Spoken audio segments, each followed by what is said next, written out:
Subuh kali ini kita akan bagi pada 3 sesi. Sesi yang pertama insya Allah tentang kehidupan berbangsa bernegara, dan itu bagian dari tuntunan syariat Islam yang sekarang jarang sekali diaplikasikan dalam kehidupan. Silih wangi, silih asah, silih asih, silih asuh, sehingga silih mewangi. Jadi bisa mewangi itu Pak, rayhan bahasa Al-Qur'annya. Wal habbu dzul asfi war rayhan. Ada benih yang tumbuh melahirkan satu bagian tunas yang kelak akan berbunga, dan bunga itu akan semerbak mewangi yang tidak putus harumnya. Nah, jadi kalau kita tarik ke bahasa ini, ayat tadi di Ar-Rahman ditarik ke dalam nuansa siliwangi.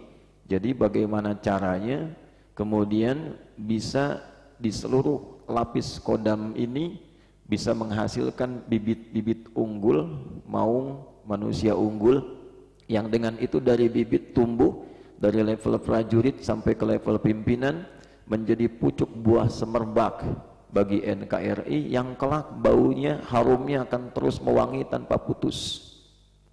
Nah, itu diantara refleksinya kalau mau dikaitkan dengan nilai-nilai dalam konteks value keislaman. Karena nanti sejak era Prabu Siliwangi sampai nanti era perjuangan di masa Islam, kujang itu pun yang menjadi lambang perjuangan di sini itu ada 2 jenis nanti.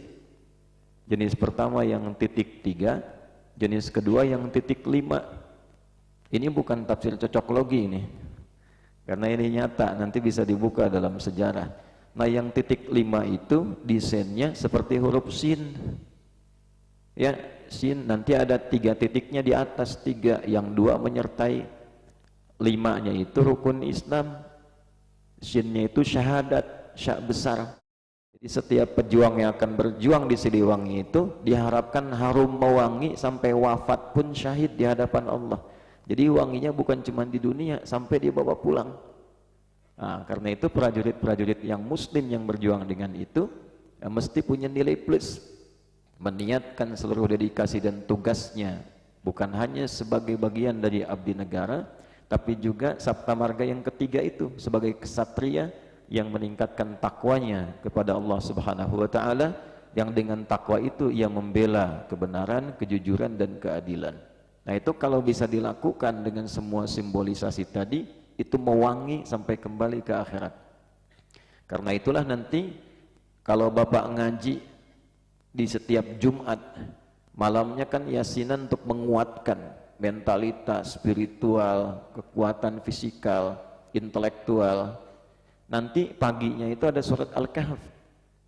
Di surat Al-Kahf kalau masuk ke ayat 31 itu nanti ada orang yang masuk ke dalam surga bajunya hijau-hijau. Dan itu indah kalimat Qur'annya. Jannatu adni yadkhulunaha, ada orang-orang nanti yang masuk ke dalam surga dari tamannya yang sangat indah. Dan yang paling menarik, mereka nanti disebutkan di ayat itu wa yalbasuna thiyaban khudra, mengenakan pakaian hijau-hijau, bangga dengan pakaiannya, lalu diberikan oleh Allah perhiasan-perhiasan indah yang memang sebelumnya tidak pernah mereka raih. Karena sudah lelah berjuang, kadang-kadang kurang kesejahteraan, kadang-kadang mereka berjuang dengan sekuat tenaganya, optimalisasi, nanti bahasa Qur'annya sekarang sudah tidak ada capek lagi, tidak ada lelah lagi, gak banyak pikiran lagi. Silahkan nikmati semua keindahan dan kesejahteraan dari semua hasil perjuangan yang telah engkau keluarkan saat di dunia. Ayatnya mahal Pak. Makanya saya sering katakan, di antara baju yang dikenakan hijau itu bukan hanya mewakili topografi Indonesia yang sangat menghijau dan gabungan dengan TNI Polri yang nyatu. Kalau Polri coklat lambang dari tanah, TNI-nya hijau. Jadi di setiap tapak tanah manapun akan selalu tumbuh yang hijau dan tidak akan pernah kokoh yang coklat kecuali ada yang hijau, begitu sebaliknya. Tapi saat pulang ke akhirat kelak, penghormatan terdalamnya adalah kenakan pakaian kehormatanmu dan silahkan nikmati semua keindahan yang telah disiapkan oleh Allah secara sempurna. Bahkan nanti kalau masuk di surah ke-13 ayat 23 sampai 24, itu nanti bisa menggandeng keluarganya yang kadang lelah menunggu, bapak ibunya yang berkorban, yang sabar berdoa. Itu saat masuk Pak, kalau benar tugasnya itu dipakai dengan baik, itu tidak minta sendirian, disuruh digandeng bapak ibunya itu. Jannatu adni yadkhulunaha. Nanti ada serombongan yang masuk lewat surga Aden, taman surga yang indah, sama persis kalimatnya dengan Al-Kahf tadi. Wa man salaha min abaihim. Lalu mereka diminta menggandeng bapak ibunya yang baik-baik itu. Kan tidak mudah melepas anak untuk berjuang itu. Makanya tadi kita doakan dalam salah satu kunut itu supaya orang tuanya juga tegar, kuat. Nanti kalau anaknya misalnya berpulang dan syahid, kembali kepada Allah, syahidul akhirah. Jadi ada syahid dunia wal akhirah, ada syahidul akhirah, ada syahidul dunia dunal akhirah. Syahid dunia wal akhirah itu syahid di medan juang dengan niat ibadahnya, maka ia dikuburkan dengan apa yang melekat pada dirinya. Syahid akhirah masih sama, dimandikan, dikafani, disolatkan seperti orang biasa, tapi nilainya itu sama dengan yang syahid, sama pahalanya, kekuatannya, kebaikannya. Yang ketiga, ada yang kelihatan seperti syahid di dunia, disebut orang hebat di dunia, tapi tidak punya nilai di akhiratnya, disaksikan saat di dunia, di akhirat dia biasa-biasa saja. Nah, orang yang benar dan dia niatkan, itu apresiasinya di akhirat kelak.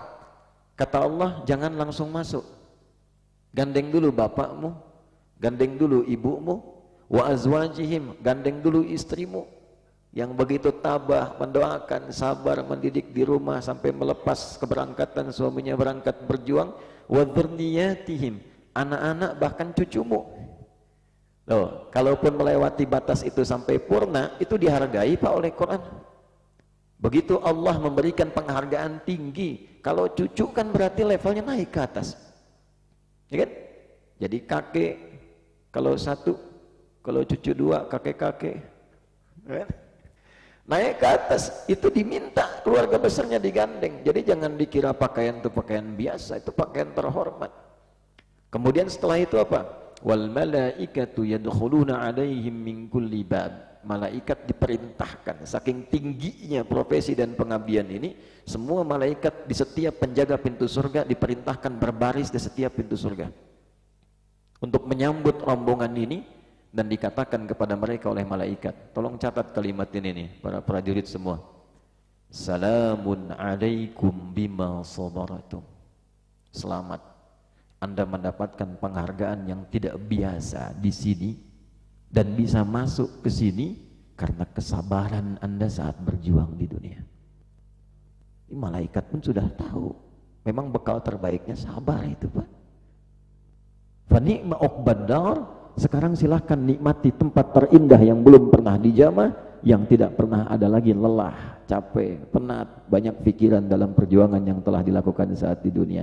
Nah, itu gabungan beberapa tafsir yang oleh para ulama kita dulu disiapkan untuk mendampingi secara spiritual. Nah, jadi mesti tiga tuh, fisikal, kuat fisiknya, kan latihan secara fisik sipil yang disempurnakan, latihannya banyak supaya fisiknya lebih kuat, ya kan, ototnya bukan otot biasa, kulitnya bukan kulit biasa, tulangnya bukan tulang biasa, baik ya. Setelah itu intelektual, supaya bisa merumuskan berbagai hal, strategi yang baik, ya, yang dengan itu kemudian banyak kemenangan dan kebaikan bisa didapatkan. Tapi dua ini bisa unggul kalau spiritualnya kuat. Ya, kalau mentalnya lemah, walaupun pintar, fisiknya kuat, mentalnya lemah, ketemu musuh banyak, balik lagi.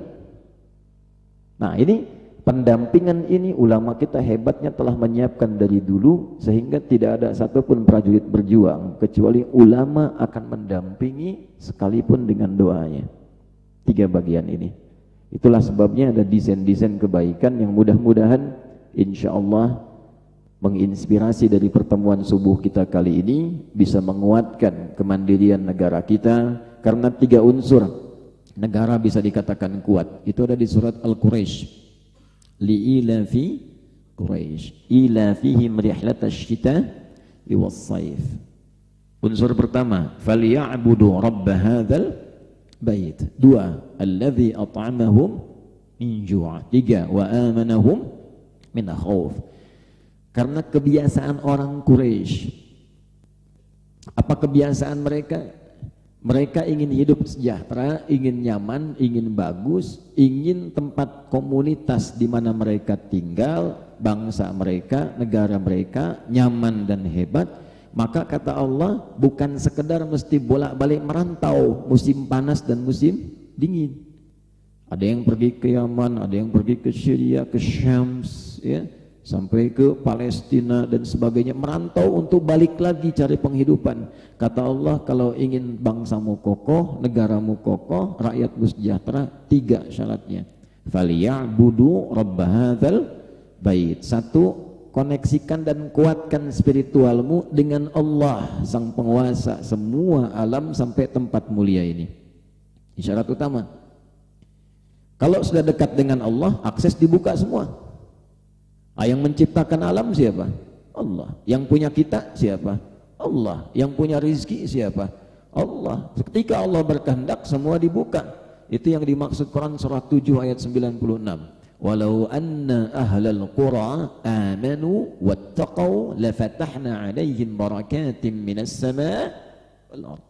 Kalau satu penduduk itu mereka mampu meningkatkan imannya dan takwanya kepada Allah, naik, punya hubungan kuat dengan Allah. Anda punya hubungan kuat dengan pimpinan, akses dibuka. Kita punya hubungan kuat dengan Allah, apa yang tidak dibuka oleh Allah? Kata Allah, langit dan bumi dibuka semua keberkahannya. Kalau sudah dibuka, maka kuatkan dua aspek ini yang utama. Satu, alladzi at'amahu min ju'. Jangan sampai ada rakyat yang lapar, masyarakat yang lapar. Stabilitas ekonomi, pangan dikuatkan, kesejahteraan ditampilkan. Nah, itu syarat pertama. Negara tidak akan goncang kalau ekonominya kuat. Yang kedua, wa amanahum min khauf. Dan dukung, support untuk melahirkan stabilitas keamanan dan pertahanan. Nah, jadi inilah kemudian dukungan-dukungan yang harus disatukan. Dulu saat masa perjuangan itu enggak dipisahkan antara rakyat dengan para pejuang itu. Di mana ada TNI yang berjuang lewat ke satu desa, ibu-ibu sudah menyiapkan makanan untuk menyambutnya. Tuh, anak-anak milenial tuh nonton lagi Janur Kuning tuh, ya, nonton Pokemon, Doraemon. Hilang nanti nilai-nilai spiritnya itu. Orang tua kita dulu tuh kalau bikin-bikin film juga bagus-bagus tuh, ya. Sekarang belum apa-apa udah nangis. Ya, balik, itu mukaddimahnya.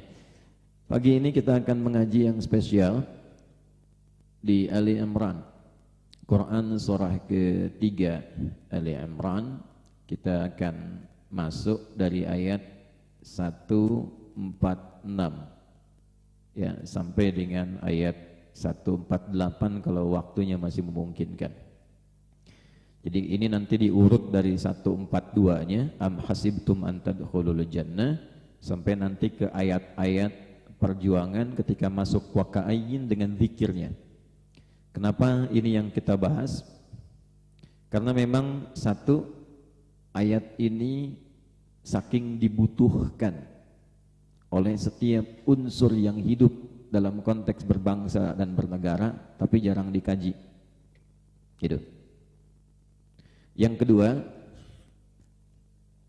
yang terpenting ini kita sedang dihadapkan pada perjuangan-perjuangan, termasuk prajurit ada yang berangkat dan sebagainya. Apa zikir yang menyertainya?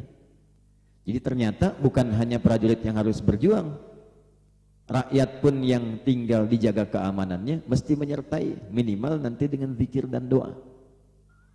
Coba saya tanya ya, kalau ada prajurit kita berjuang untuk menjaga keamanan teritorial, sekarang ini rakyatnya berdoa enggak?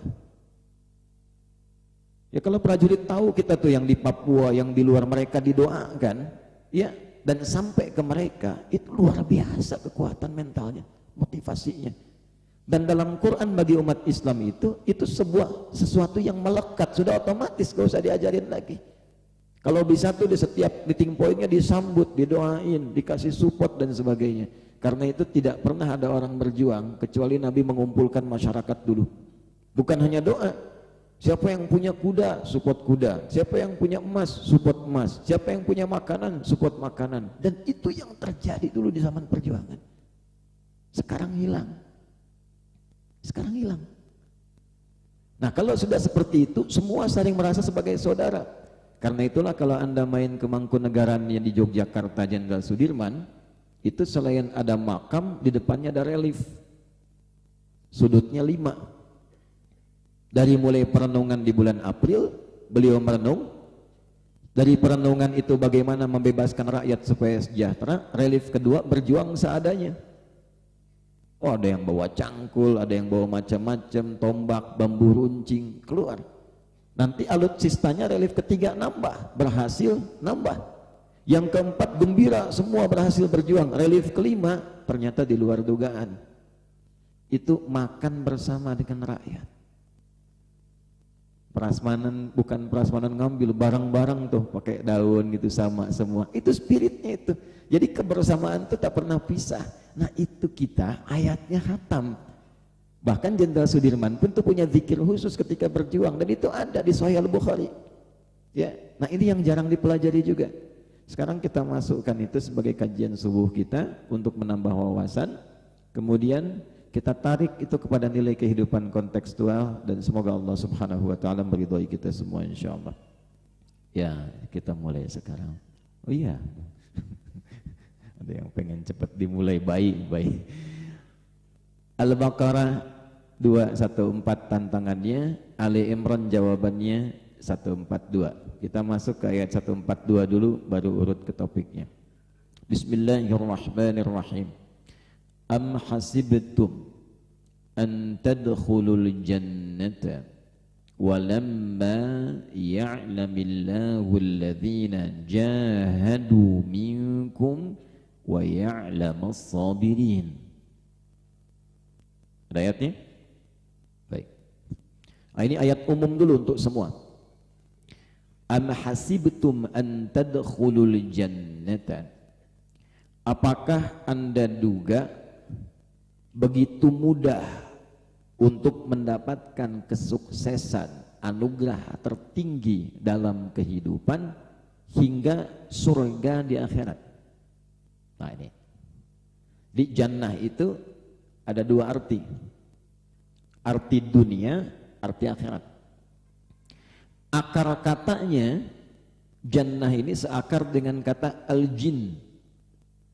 Dari jim dengan nun. Nanti ditambah sifat tak di ujungnya.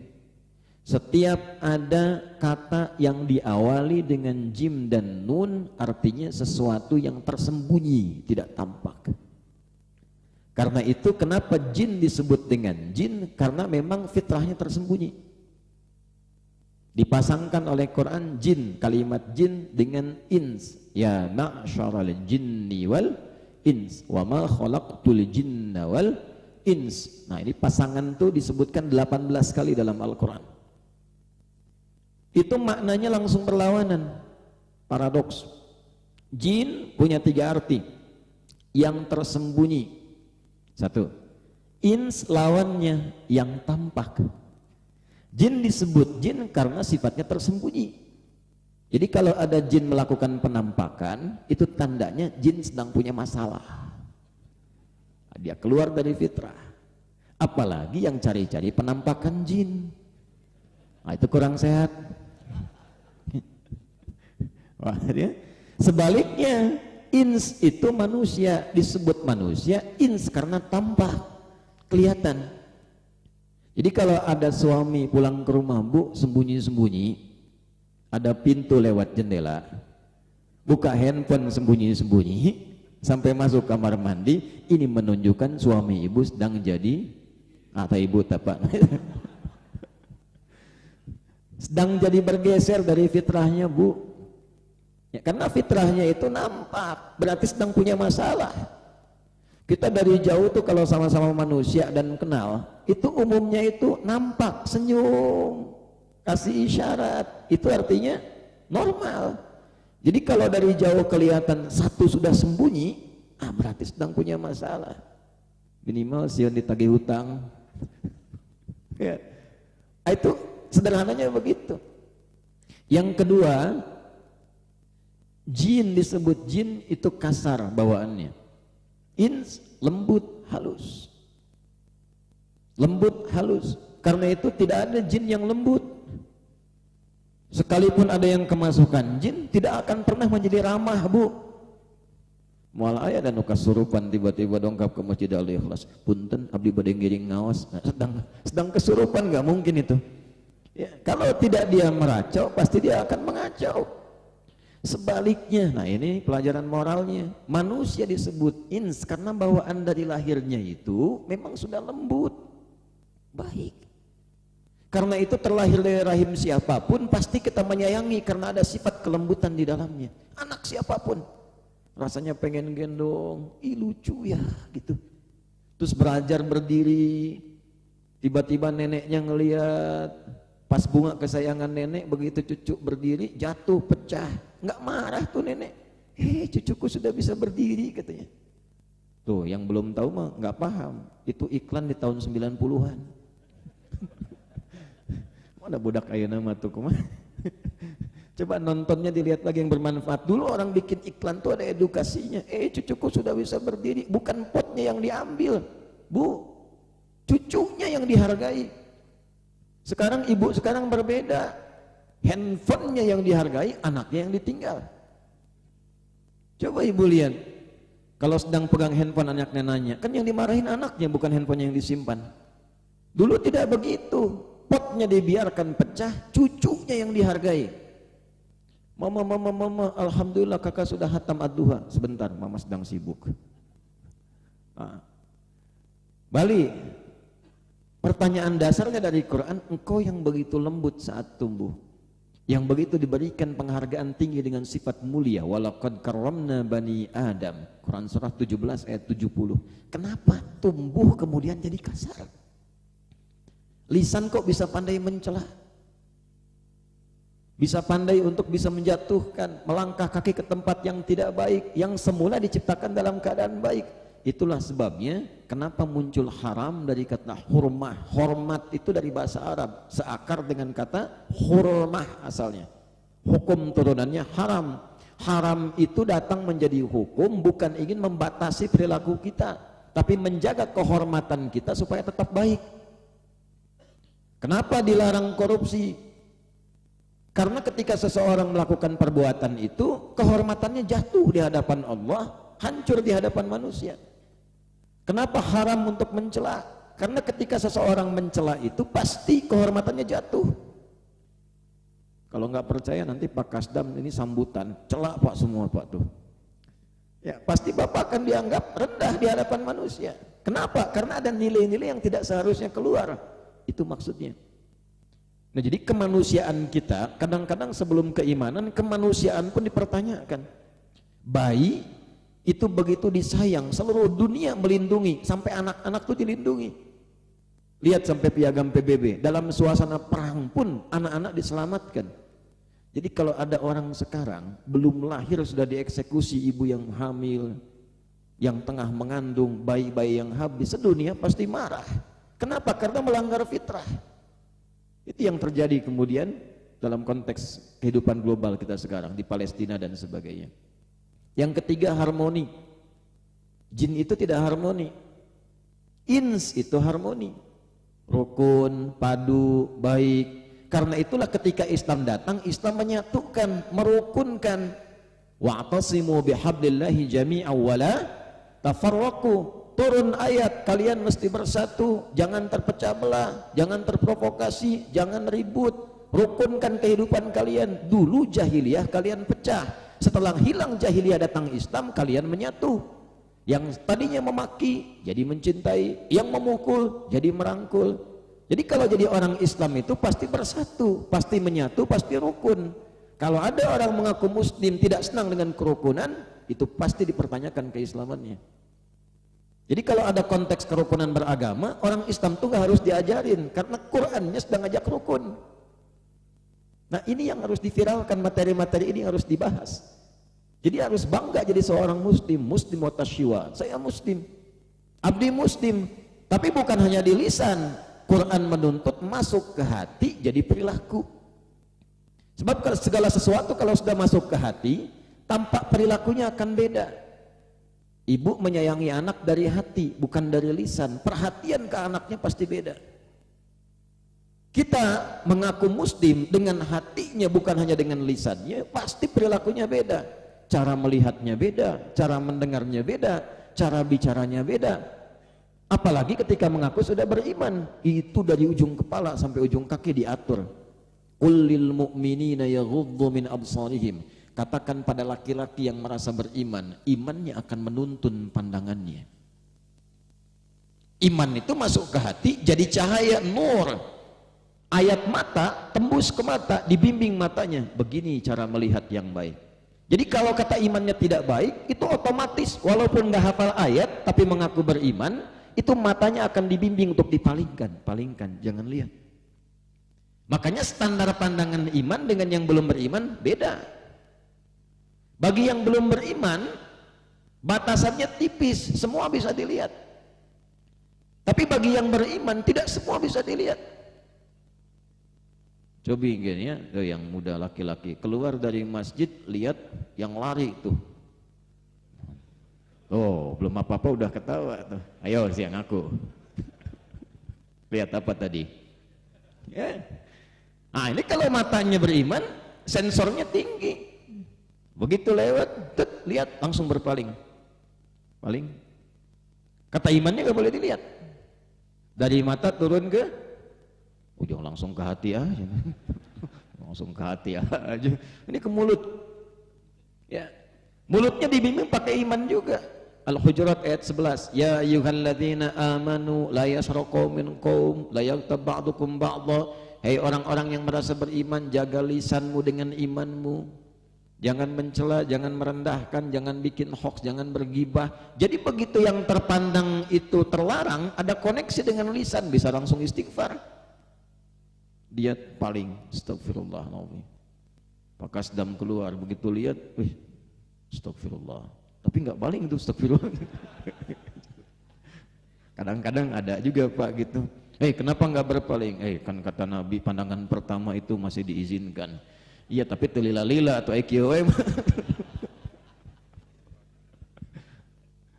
Nah ini antara jin dengan manusia bedanya begitu. Jadi kalau ada yang tidak senang kerukunan, suka bikin ribut, patut dipertanyakan kemanusiaan itu. Itu mungkin jin yang sedang berkamuflase. Ya, udah jangan kemana-mana pikirannya. Karena ini banyak kontainer, ahli konten, nanti dipotong nih paling saya itu. Nah balik lagi, asalnya semua jin dengan nun itu tersembunyi, kecuali jun ya, ada jin dan nah junnya kan tampak tuh. Jin jamaknya jinnah, minal jinnati wan. Jadi begitu ins dijamakkan jadi nas, jin dijamakkan jadi jinnah, pasangan lagi. Di surat An-Nas itu, qul a'udzu birabbin nas, malikin ilahin nas, min syarril waswasil alladzi yuwaswisu fi sudur minal jinnati wan nas. Jadi ketika tunggal dipasangkan ins, ketika jamak dipasangkan nas, jinnah. Sekarang jannah. Jannah itu disebut jannah karena asalnya tersembunyi dalam pandangan kita, belum tampak. Nah ada dua tipe yang tersembunyi.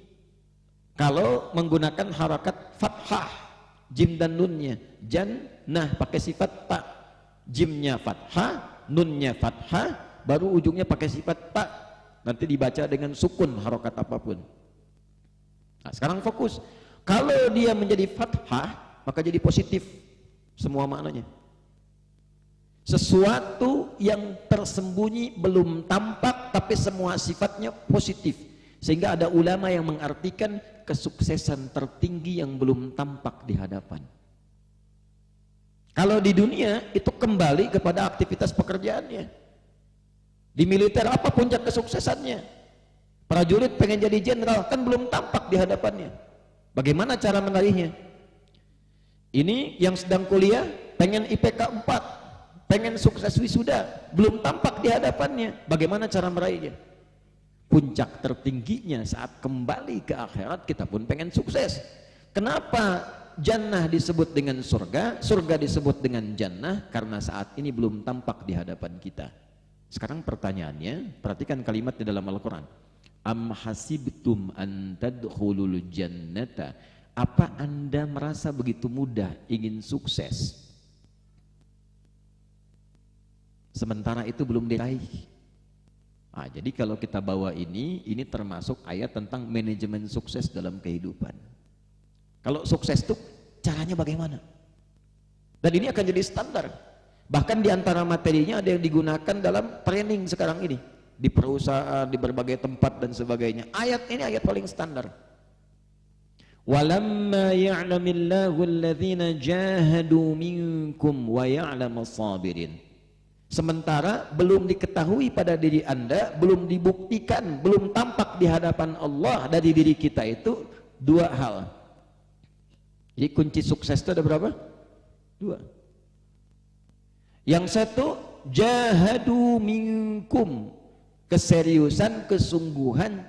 Jahadu dari kata jahada yujahidu, akar katanya juhdun, turunannya 3, ijtihad, jihad, mujahadah. Nih satu. Oh, kita agak tajamkan ngajinya sebentar ya, masuk kepada isinya nih. Kalau ingin sukses, syarat pertama mesti serius.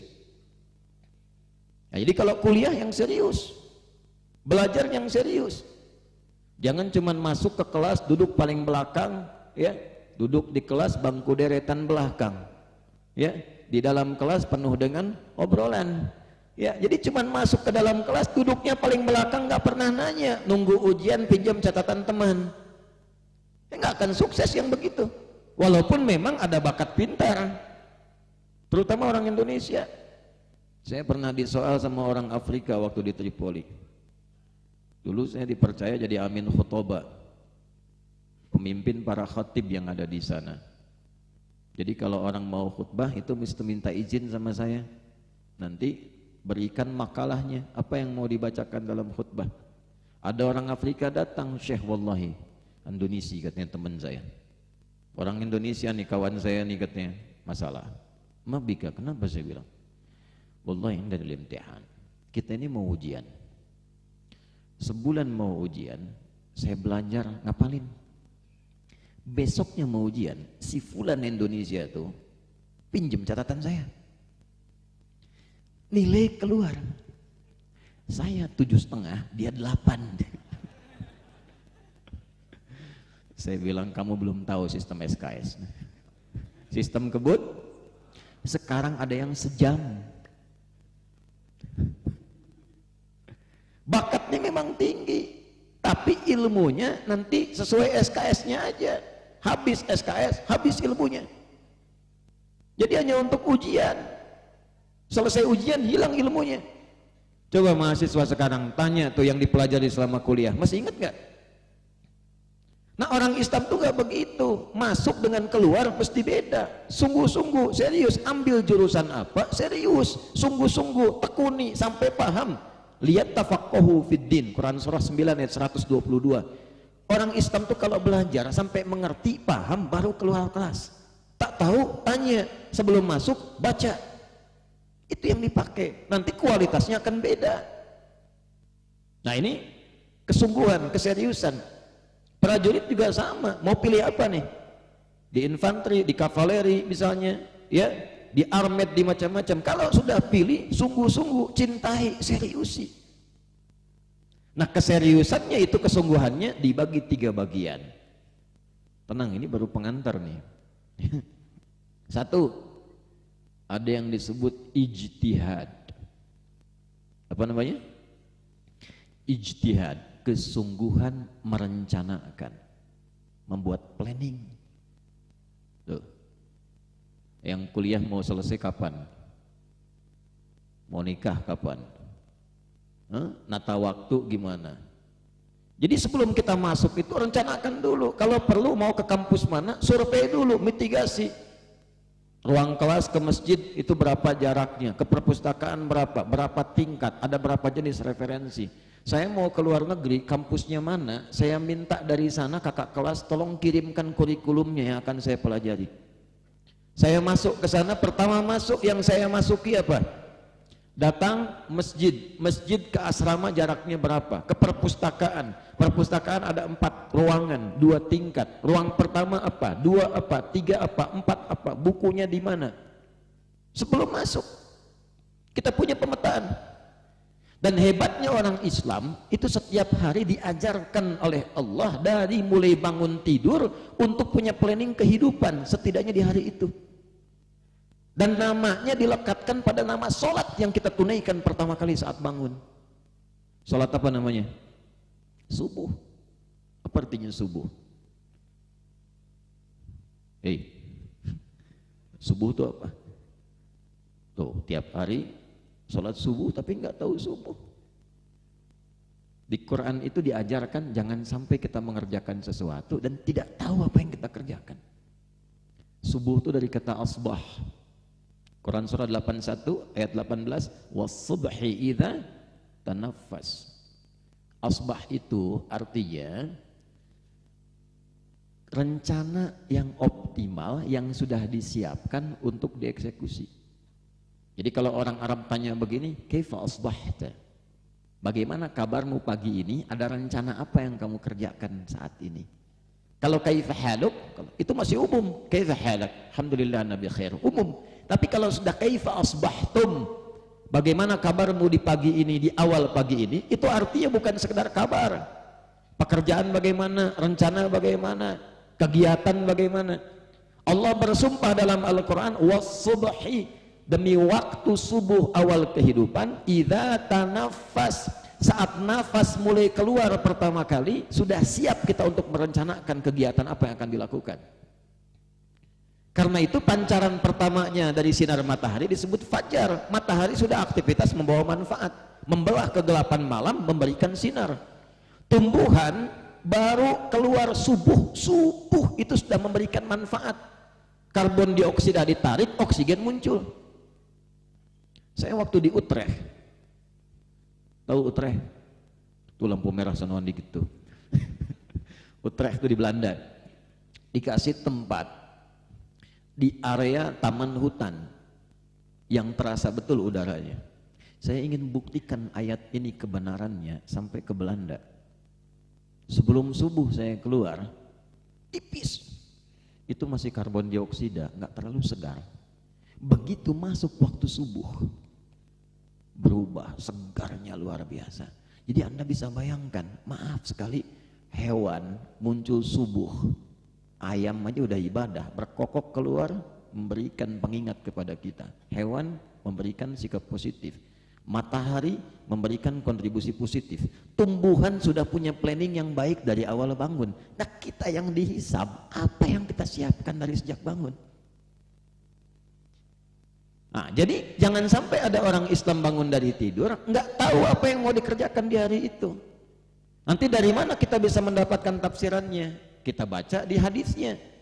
Sunan Abu Daud nomor hadis 1367 dari Ibnu Abbas radhiyallahu taala anhuma. Nabi sudah mengajarkan sejak bangun dari tidur itu kita sudah punya planning yang luas. Mengambil dari Ali Imran ayat 190 sampai ayat 200. Kana an-nabiyyu sallallahu alaihi wasallam idza istayqadha min naumihi fajalasa wa masaha bi yadihi min athari naumihi wa qara'a khawatima Ali Imran. Kebiasaan Nabi kalau bangun tidur itu Bu, bangun tengah malam lebih sedikit atau kurang sedikit. Kalau dikonversi ke waktu sekarang ya kurang lebih jam 2:30 lah. Ya, atau kurang sedikit 1:30. Apa yang beliau kerjakan kalau bangun? Duduk dulu. Jadi nggak langsung bangun keluar, duduk supaya tenang dulu. Yang kedua, wa masaha biyadihi min athari naumih. Menghilangkan bekas kantuk dengan tangannya yang bersih. Nah, kenapa penting bagian yang bersih ini? Karena nanti ada hadis lain kalau bangun tidur tangan cuci dulu.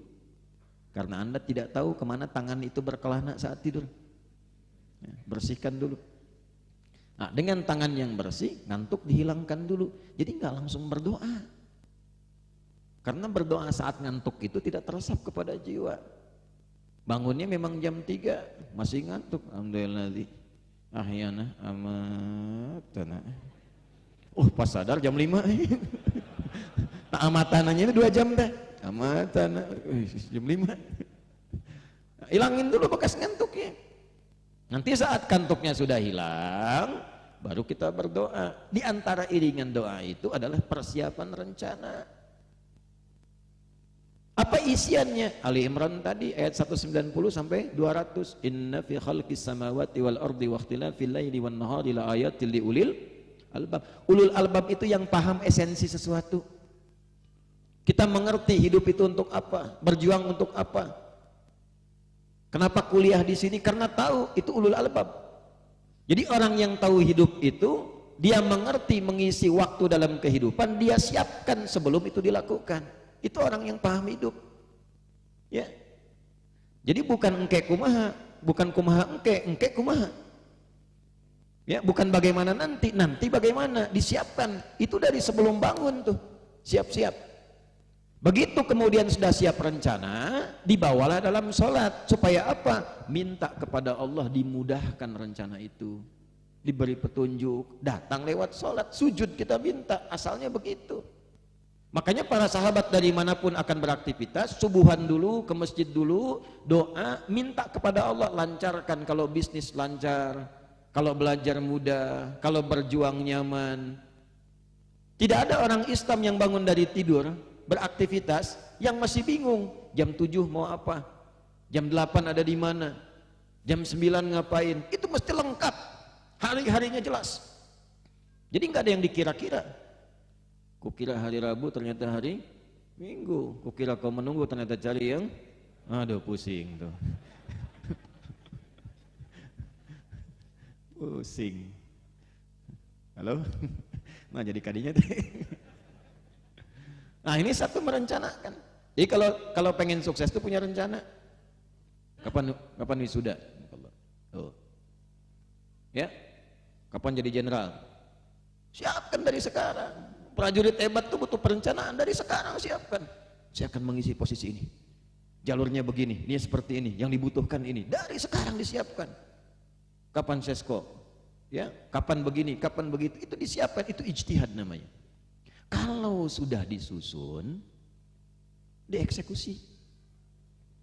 Jangan cuma jadi konseptor, pandai konsep tapi tidak dilakukan. Ya, alhamdulillah. Nah, mau bersin sekali, 2 kali, lakukan.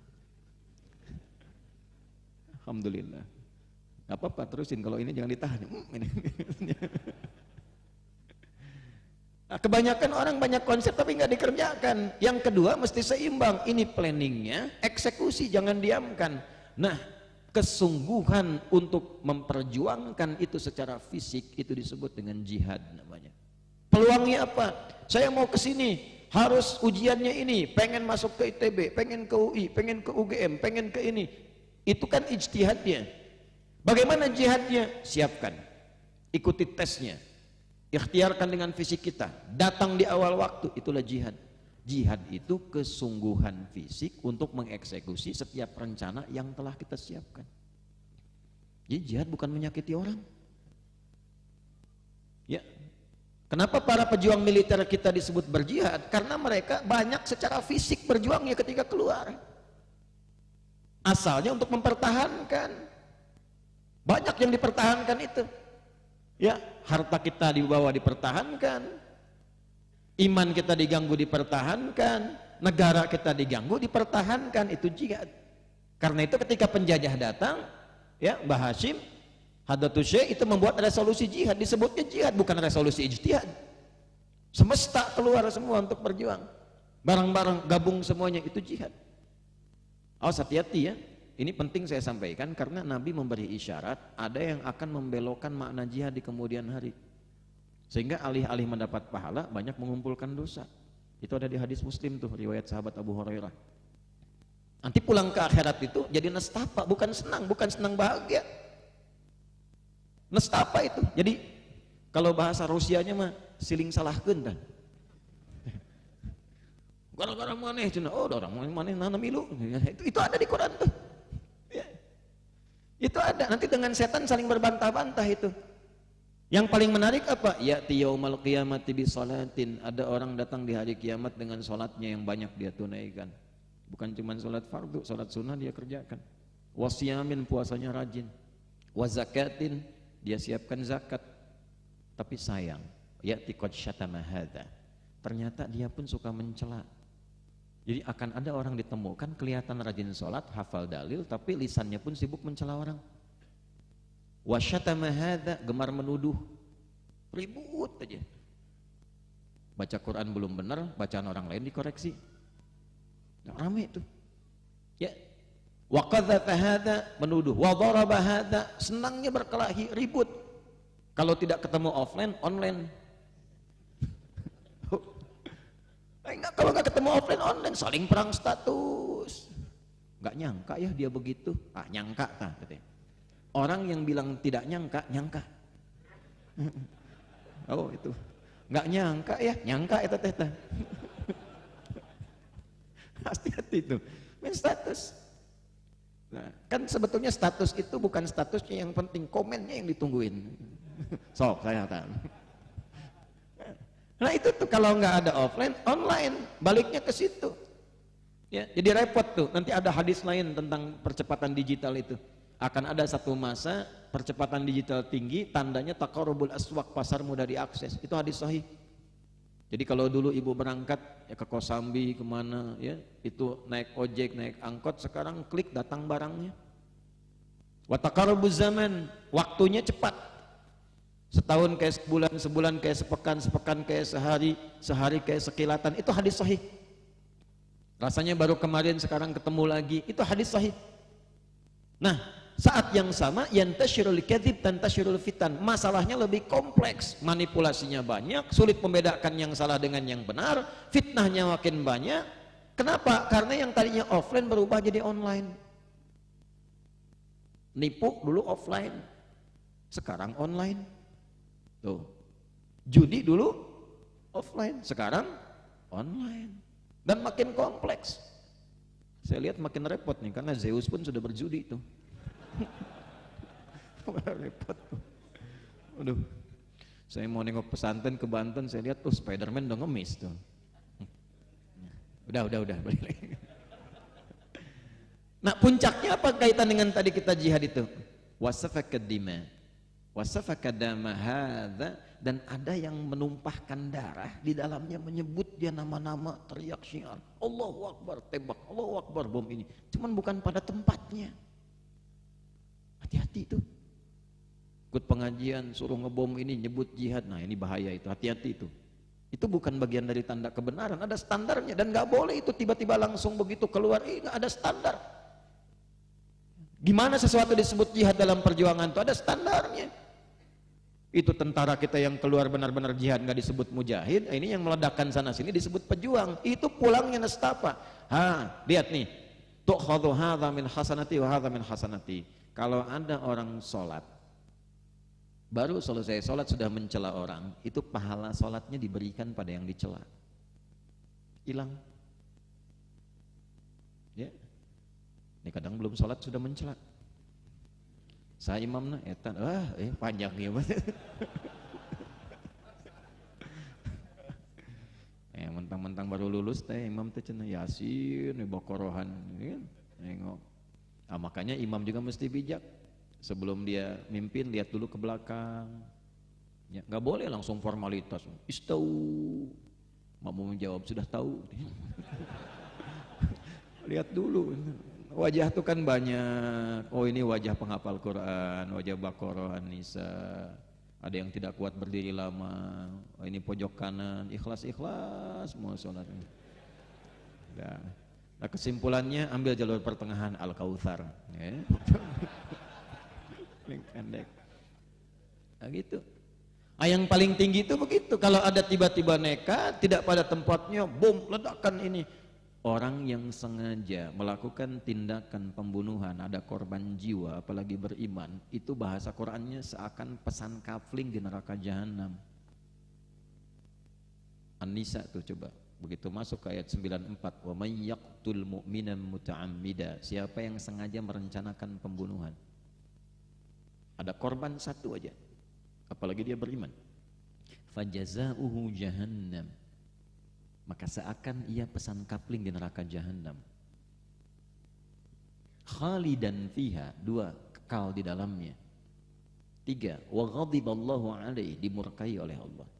4, wa la'anahu, dilaknat oleh Allah. 5, wa a'addalahu adzaban 'azima, dijanjikan disiksa berlipat. Jahanam saja sudah berlipat, ini dijanjikan berlipat lagi siksanya.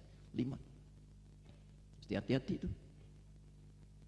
Makanya saya sering katakan tuh waktu ya, kita berdoa nggak boleh terjadi lagi ya, kita jagain tuh di Jalan Tamrin itu, izin bang, meledak, buar itu.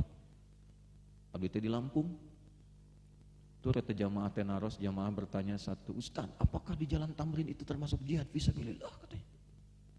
Saya tatap dengan tajam gini, Mas, sependek pengetahuan saya, jihad fisabilillah itu jihad di jalan Allah, bukan di Jalan Tamrin.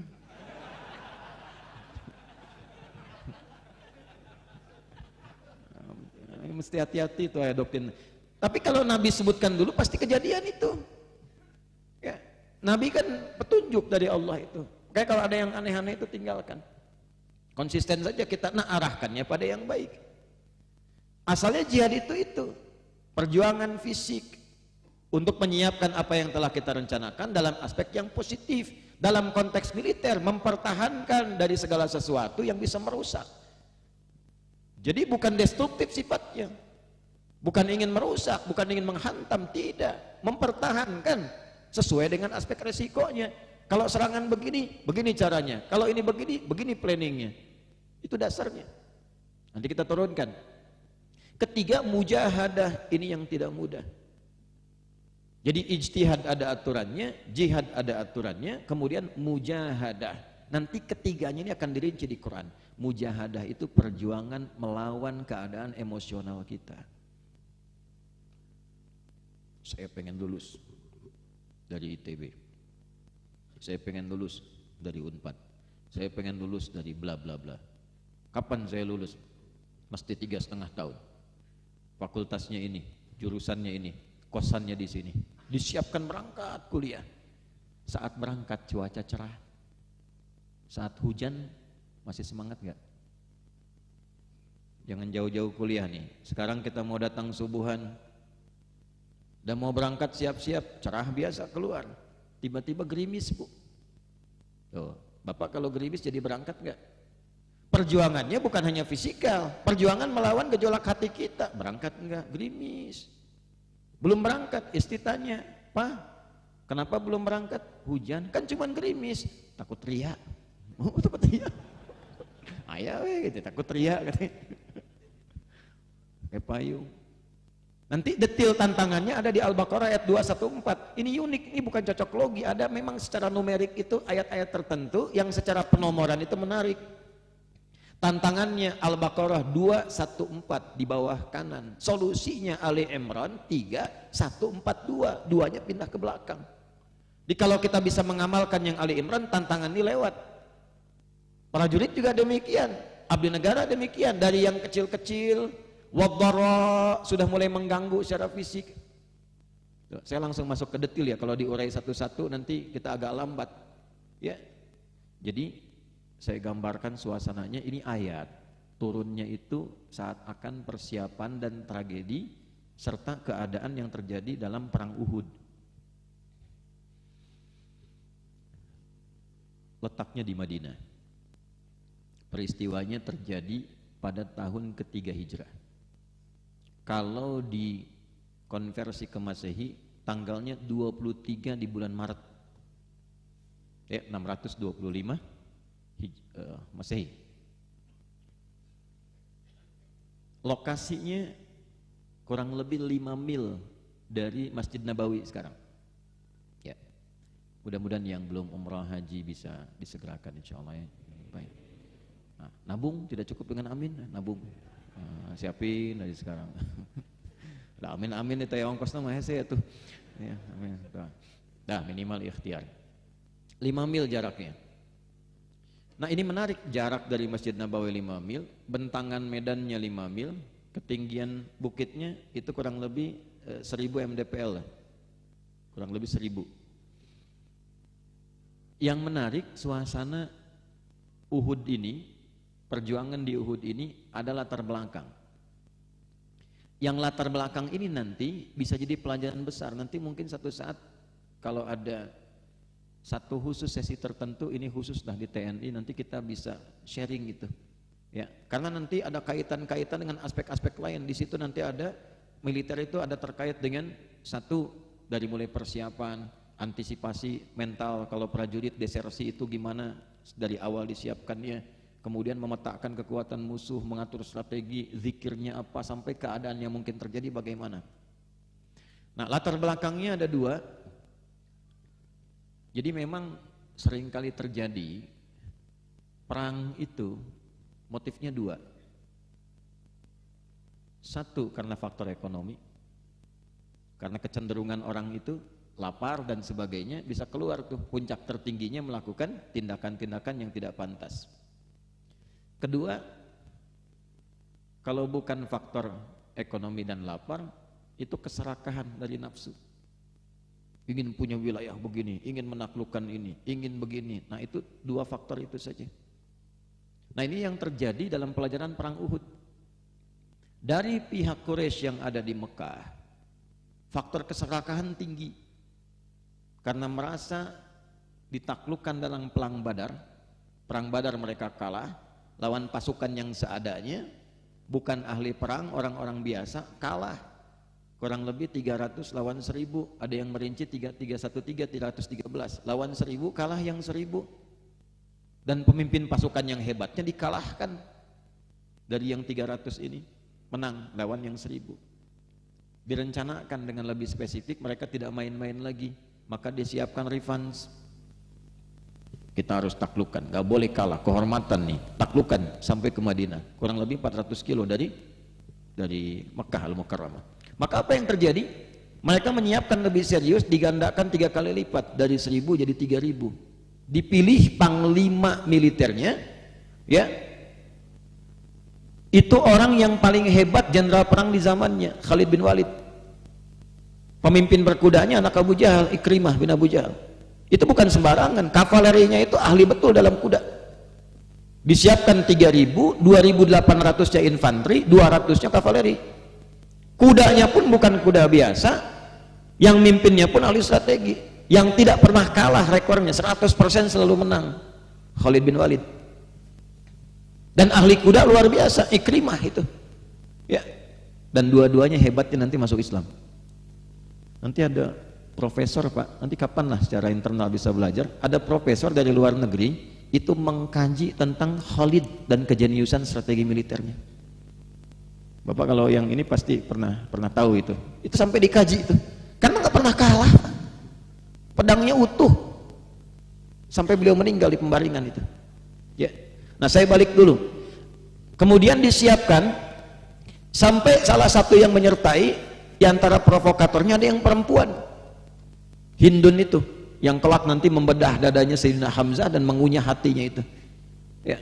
Lalu ada Abu Sufyan ikut semua. Nah, ini terorganisir sehingga nanti salah satu komen di kemudian hari belajar dari itu, Sayyidina Ali bin Abi Thalib itu memberikan sebuah komen, al-haqqu bila nizamin yaghlibuhul batilu binizamin. Kebenaran yang tidak teratur, yang tidak satu komando, yang melanggar aturan, yang tidak tertib, itu pasti akan kalah dengan keburukan yang terorganisir. Ini semua terorganisir, disiapkan betul semuanya. Dan disiplin. Kalau kata Khalid masuk dari sini, keluar ke sini, nyergapnya begini, ikuti semua.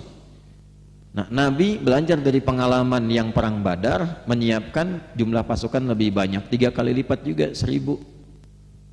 Ya. Jadi yang dari sana 3000, yang pasukan Nabi berapa? 1000. Nah, cuma nanti yang ikut 1000 ini ternyata tidak sama hatinya. Niatnya tidak sama. Ada 3 golongan. 1, alumni Badar dan orang beriman yang memang berjihad betulan. Dia ingin membela bangsanya demi beribadah pada Allah Subhanahu wa taala. Niatnya ibadah, kesatrianya untuk mewujudkan sifat patriotnya, membela negaranya. Yang kedua, ini yang numpang rame, cuman pengen ikutan. Bener nggak ada malaikat waktu Badar itu katanya? Ikut-ikutan aja, numpang ikut tuh, ya. Pokoknya ikut-ikut. Yang kalau sekarang beginilah, prajurit ada yang beneran berjuang, ada yang beneran ikut serta aja. Kata negara berangkat, gitu. Ikut, kita pengen lihat aja. Ya. Yang ketiga itu, nah ini ada yang munafik. Memang sengaja aja, hanya untuk cari perhatian supaya dapat perhatian di masyarakat. Awas, nanti psikologi perang tuh akan begitu tuh.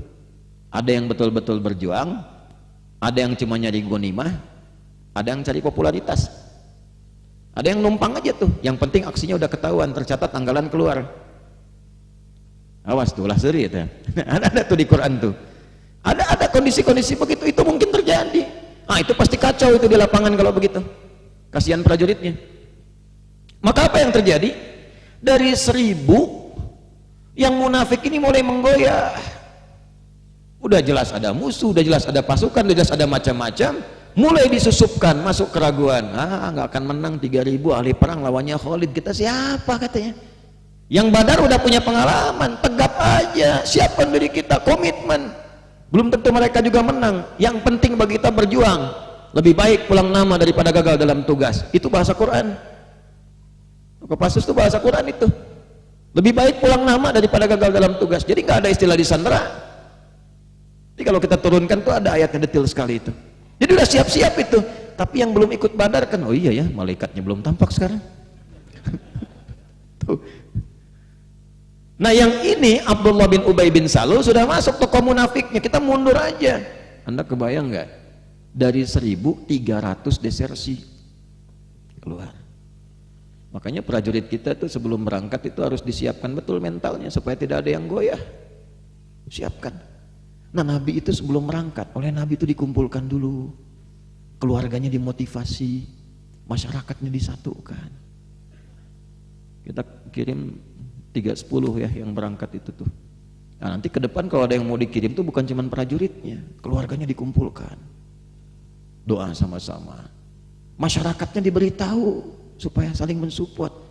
Jadi zaman Nabi itu ketika mau berperang disatukan dengan masyarakat itu. Itulah manunggal bersama rakyat tuh begitu. Jadi akhirnya apa kata Nabi? Siapa yang mau partisipasi? Semua angkat tangan. Ya Rasulullah, sampai yang perempuan bu, saya di bagian perawatan ya Rasulullah. Saya yang nanti nyiapkan ini, saya yang nyiapkan makannya. Ya Rasulullah, saya punya kuda, saya siapkan kuda. Ya Rasulullah, saya punya ini. Umar datang, ya Rasulullah, setengah harta saya untuk berjuang. Wah, semua viral. Umar nyumbang setengah. Umar tuh kalau dikonversi sekarang ya kurang lebih ya mungkin 2-3 triliun. Kalau setengahnya berapa? Gitu. Makanya kalau mau latihan infak dari yang sedikit, karena kalau sudah banyak susah berinfak. Bapak kalau sama teman, mana rezeki, ayo berdua makan, masih 50.000 bisa bagi 2. Tapi kalau sudah 50 miliar nggak bisa dibagi 2 tuh. Berat. Umar tuh setengahnya. Tiba-tiba sembunyi-sembunyi karena rasa takutnya dengan Allah bukan yang lain. Sembunyi-sembunyi, nggak mau terlalu viral. Bisikin ke Nabi ya Rasulullah, saya semuanya. Masya Allah. Nabi tanya, apa yang kau tinggalkan untuk keluargamu? Kalau Umar jawab masih setengahnya. Abu Bakar yang kedua jawab, saya tinggalkan untuk keluarga saya Allah dan Rasulnya. Tuh. Pernah nggak ada prajurit mau berangkat bilang kepada istrinya, mah jangan khawatir, papa telah tinggalkan bersama keluarga Allah dan sunnah Rasul kita, mama pasti dijaga. Lalu keduanya semua sekeluarga berdoa, Rabbana ighfir lana dzunubana wa israfana fi amrina wa tsabbit aqdamana wansurna 'alal qaumil kafirin. Ya Allah, suamiku akan berjuang, ampuni dosa kami kalau kami banyak salah selama ini di keluarga. Wa israfana fi amrina, jaga supaya tidak berlebihan dalam perjuangan ya Allah, supaya tidak muncul fitnah dalam berjuang. Jaga keluargaku supaya semuanya dilindungi, supaya tidak berlebihan dalam pikiran. Wa tsabbit aqdamana, kokohkan suamiku supaya tidak goyah, tidak banyak pikirkan tentang keluarga. Makanya prajurit berangkat itu jangan banyak pikiran. Sebetulnya negara itu tidak boleh memberikan pikiran. Jadi jangan sampai ada prajurit mau berangkat, saya tuh sering sedih, bahkan saya kadang menangis itu. Ya. Masa prajurit mau berangkat istrinya WA, Pak, beras habis. Ulah seuri mana teh. Kumaha atuh di jalan teh. Musuh di hadapan, di rumah beras habis. Tunjangan 40.000 sehari udah kumaha. Tuh. Sebetulnya kalau sudah menggunakan pakaian itu nggak boleh mikir. Makanya di zaman sahabat setelah Nabi meninggal itu disejahterakan. Prajurit itu nggak pernah mikir masalah kesejahteraan. Semua dijamin, gaji paling tinggi itu. Sehingga pikirannya fokus untuk berjuang. Begitu mau nembak musuh, mana itu? Mau ditembak, pinjol masuk.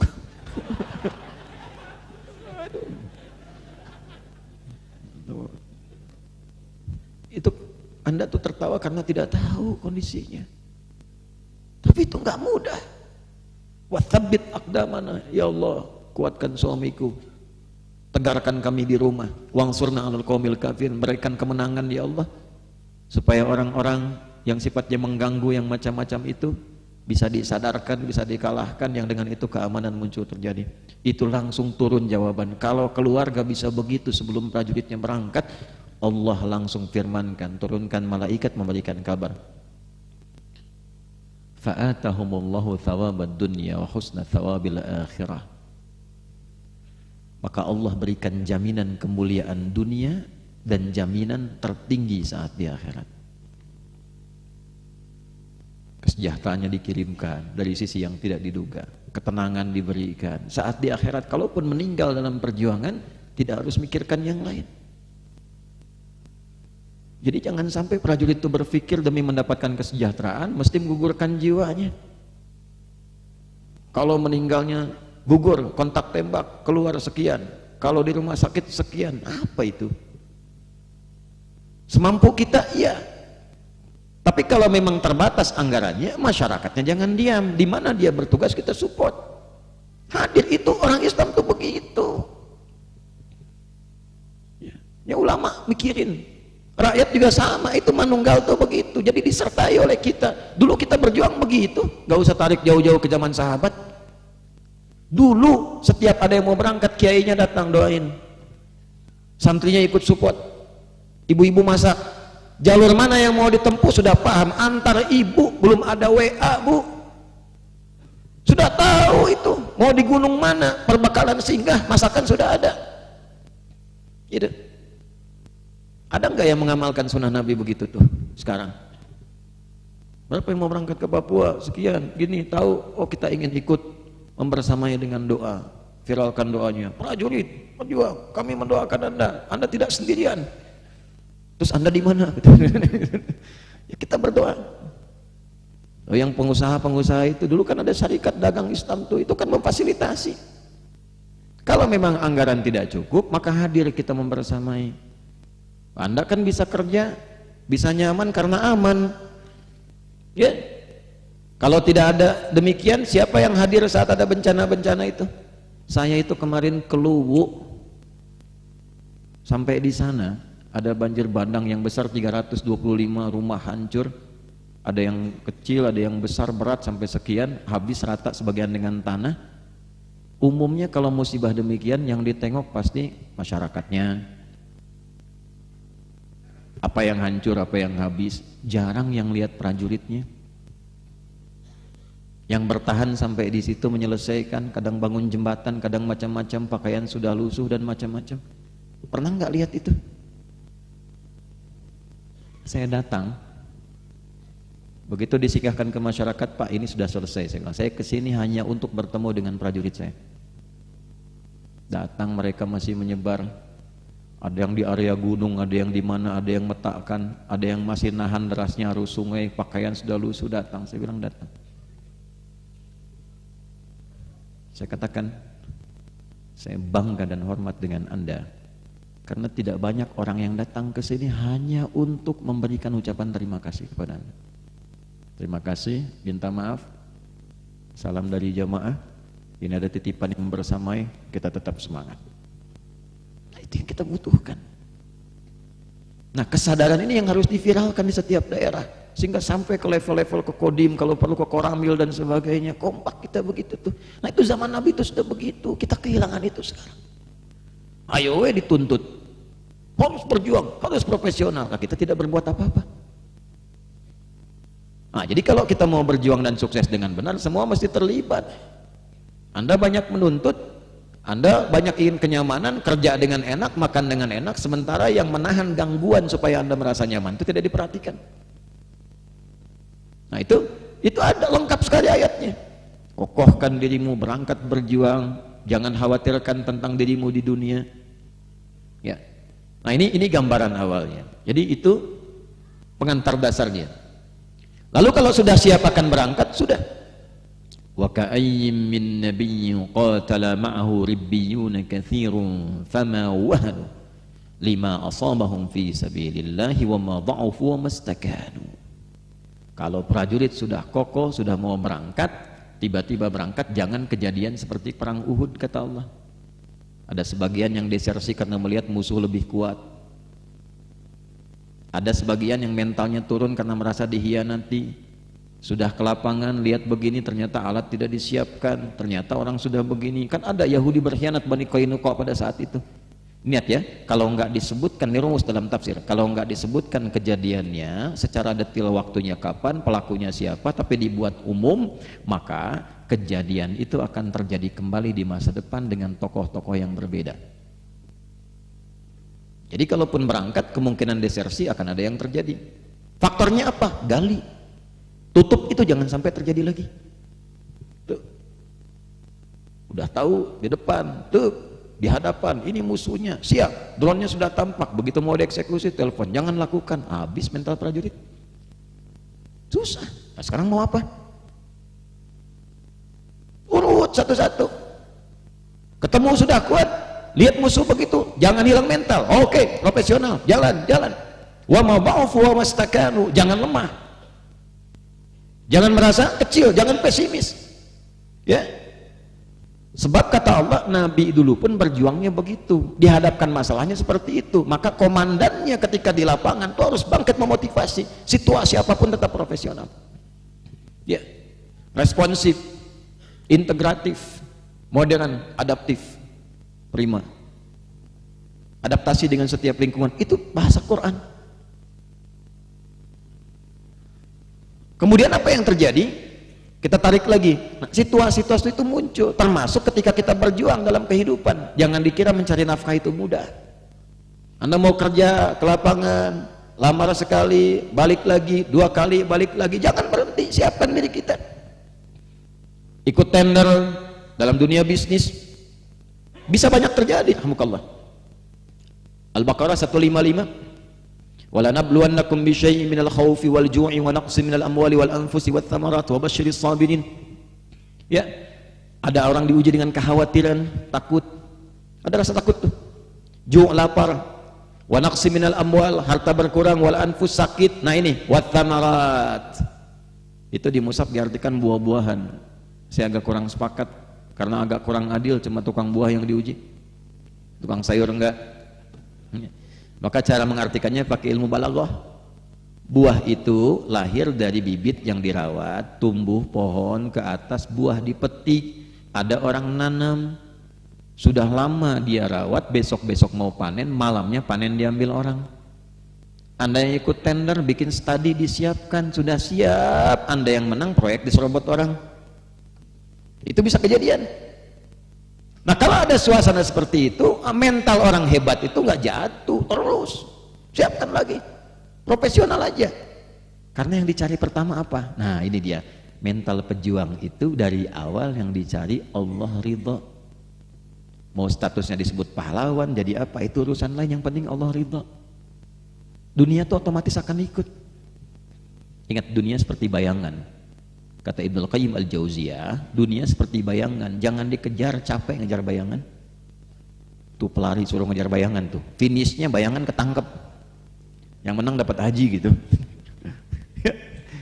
Susah ngejar bayangan mah. Rumusnya apa? Gampang, berbalik, bayangan ikut. Balik ke akhirat, kejar orientasinya, nanti bayangannya akan ikut. Ya. Itu poinnya. Makanya orang-orang hebat yang meniatkan perjuangannya karena Allah, dunianya ikut, disebut pahlawan nasional, difasilitasi oleh Allah.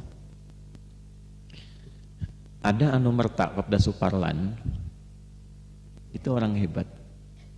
Di lapangan berjuang, waktu di Timur Leste waktu itu sudah terdesak, dia bentengi kawannya, bikin pasukan kecil, 5 dia tutup, teman-temannya selamat, habis ditembak dan sebagainya, tapi masih memegang bagian sangkurnya, masih menyerang musuh pada saat itu dan bisa menghabiskan beberapa musuh sampai di ujung akhir hayatnya. Yang ingin saya ceritakan bukan itu. Pangkatnya masih biasa, bukan pangkat tinggi. Tapi jauh setelah wafatnya beliau, karena niatnya untuk beribadah melalui perjuangan membela bangsa negaranya, maka diabadikan namanya. Ya, kalau Anda masuk ke Separa, di Kopassus, di Batu Jajar itu ada masjidnya tuh. Ada menara Suparlan, bikin masjidnya di situ dengan bagian dari namanya. Kalimat terakhir saat berjuangannya kalimat Allahu Akbar tuh, Allahu Akbar tuh mahal, Allahu Akbar sampai meninggal syahid, maka diabadikan namanya 5 kali sehari dalam adzan yang dikumandangkan di masjid yang dengan namanya. Di tempat semua pasukan khusus berlatih. Allahu Akbar, Allahu Akbar, Allahu Akbar. Itu kalau tahu sejarah, di situ dikumandangkan, bukan cuma datang untuk sholat, menggema tuh namanya seperti sosok ini. Walaupun pangkatnya di dunia biasa, tapi menurut Allah sudah ini luar biasa. Allah berkehendak kun fayakun jadi. Jadi kalau sudah berjuang jangan berpikir macam-macam. Bintang itu sila pertama, ketuhanannya Maha Esa. Setelah tatanya sempurna itu, melatihnya sempurna, di Jenderal Sudirman itu terbukanya ke atas begini, ke atas, karena bintangnya itu dari atas. Ya.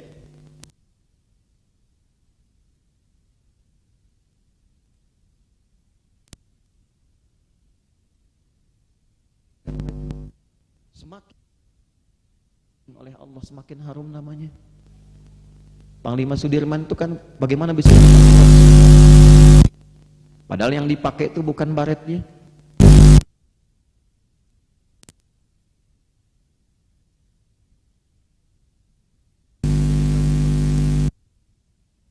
Sambut dengan bagian besar dari baligonya. Ya, memang baik jadi orang penting, tapi lebih penting jadi orang baik. Orang taunya cuma Hugeng, padahal lengkapnya itu Hugeng Iman Sentosa. Imannya disembunyikan terus sampai meninggalnya baru dituliskan di batu lisannya, pada hari ini telah aku buktikan bahwa imanku betul sentosa. Karena itu oleh Allah diabadikan sampai sekarang. Kalau kita berjuang pakai iman, kesatria itu yang akan ditampilkan. Sampai sekarang keluarganya dirawat, Jenderal Sudirman diperhatikan, bahkan ada Sudirman Award. Kan sudah jelas keturunannya, tinggal kita ikuti saja. So Pangeran Diponegoro coba sampai sekarang masih kita kenal jadi Kodam di Kodam 4. Ya, nah teman-teman juga begitu di keilmuan seperti itu. Al-Kindi, Al-Farabi, Al-Ghazali, Al-Khawarizmi, orangnya sudah tidak ada, sampai sekarang kita masih kenang. Kenapa? Karena lillah. Tuh saya mau ngikutin tuh susah sekali, luar biasa. Buku ditulis dengan ikhlas. Imam An-Nawawi itu saat beliau sudah menulis 1000 lembar, 1000 kertas. Ini kisah nyata. Saya mengajar di Malaysia di depan PM dan lain sebagainya itu tentang Imam Nawawi. Beliau sudah menulis 1000 lembar ilmu yang sangat mahal.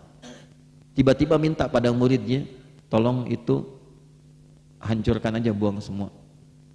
Karena saya merasa ada yang belum ikhlas yang saya tuliskan dari situ. Ada yang belum ikhlas. Ada orang pesantren di sini, kan tahu jurumiyah ya? Kalau ngaji nahu itu, al-kalamu huwa lafdzul murakkabul mufidu bil wad'i wa aqsamu thalathatun ismun wa fi'lun wa harfun wa ya? Amal ismu wa kalimatun dalat ala ma'nan fi naqsi wa lam muqtaran bi zamanin wad'an. Jurumiyah tuh. Son Haji. Kenapa disebut jurumiyah? Itu dari nama peristiwa begitu beliau nulis itu untuk anaknya, beliau ingin tahu diridhoi Allah atau tidak.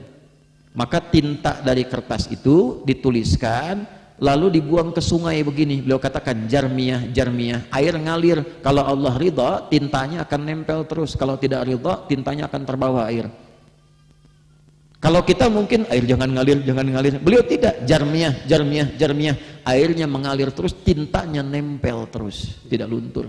Maka kitabnya dikenal dengan jurumiyah. Itu asal.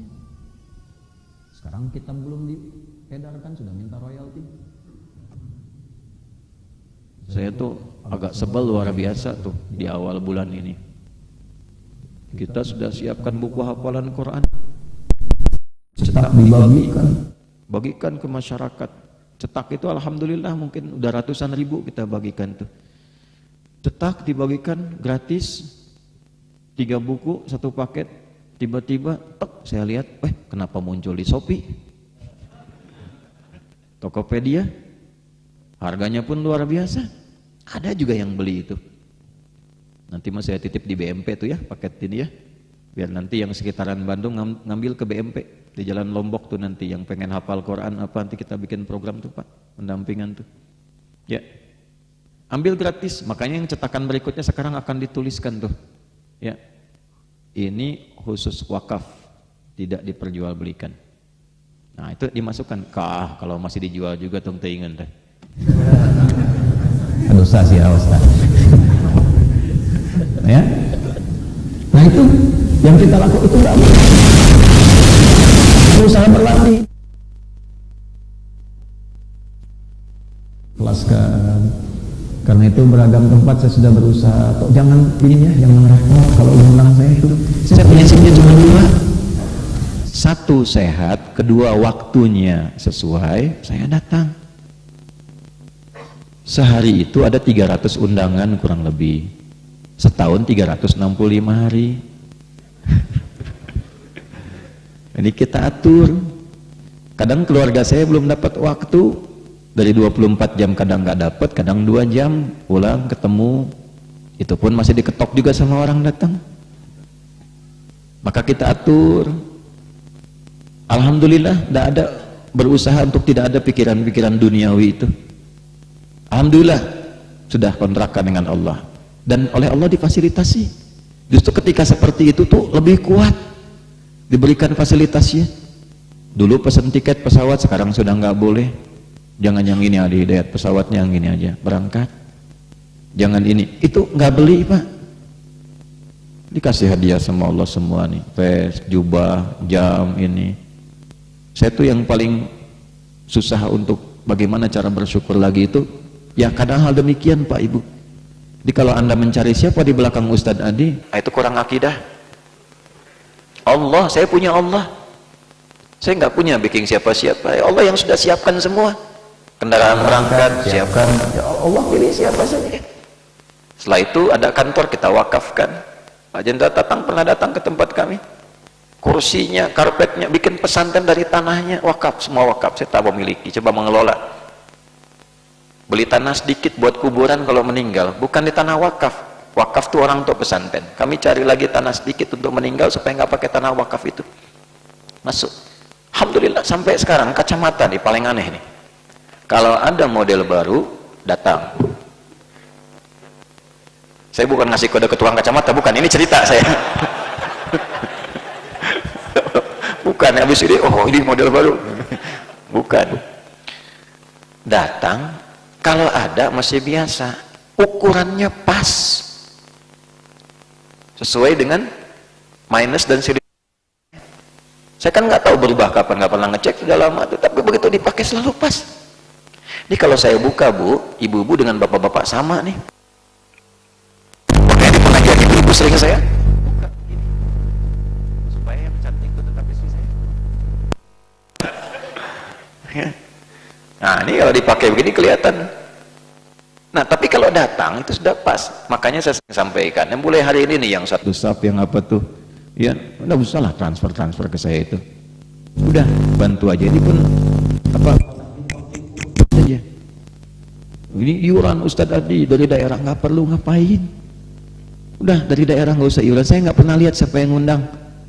Ya pokoknya hamba Allah belajar di mana waktunya pas saya datang.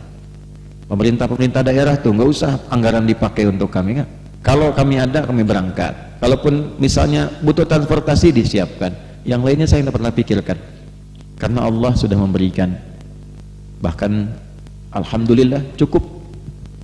Ya Allah saya tidak ingin berpikir keluarga, dicukupkan keluarga. Jadi kalau minta lagi keterlaluan. Tapi jangan dihukumi sama. Karena berbeda-beda setiap orang itu, ya. Boleh kalau orang ngasih boleh menerima. sah itu diterima. Kalau orang ngasih sah. Tapi kalau bagi saya gak usah memberikan kompensasi dalam taklim, karena kami sudah menghadirkan semua untuk mencoba menyerahkan seluruhnya kepada Allah. Ya, jadi Allah sudah berikan, sudah semua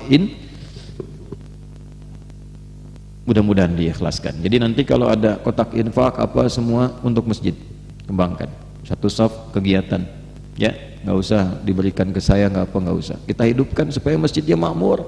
Ya, dananya cukup, pengelolaannya baik.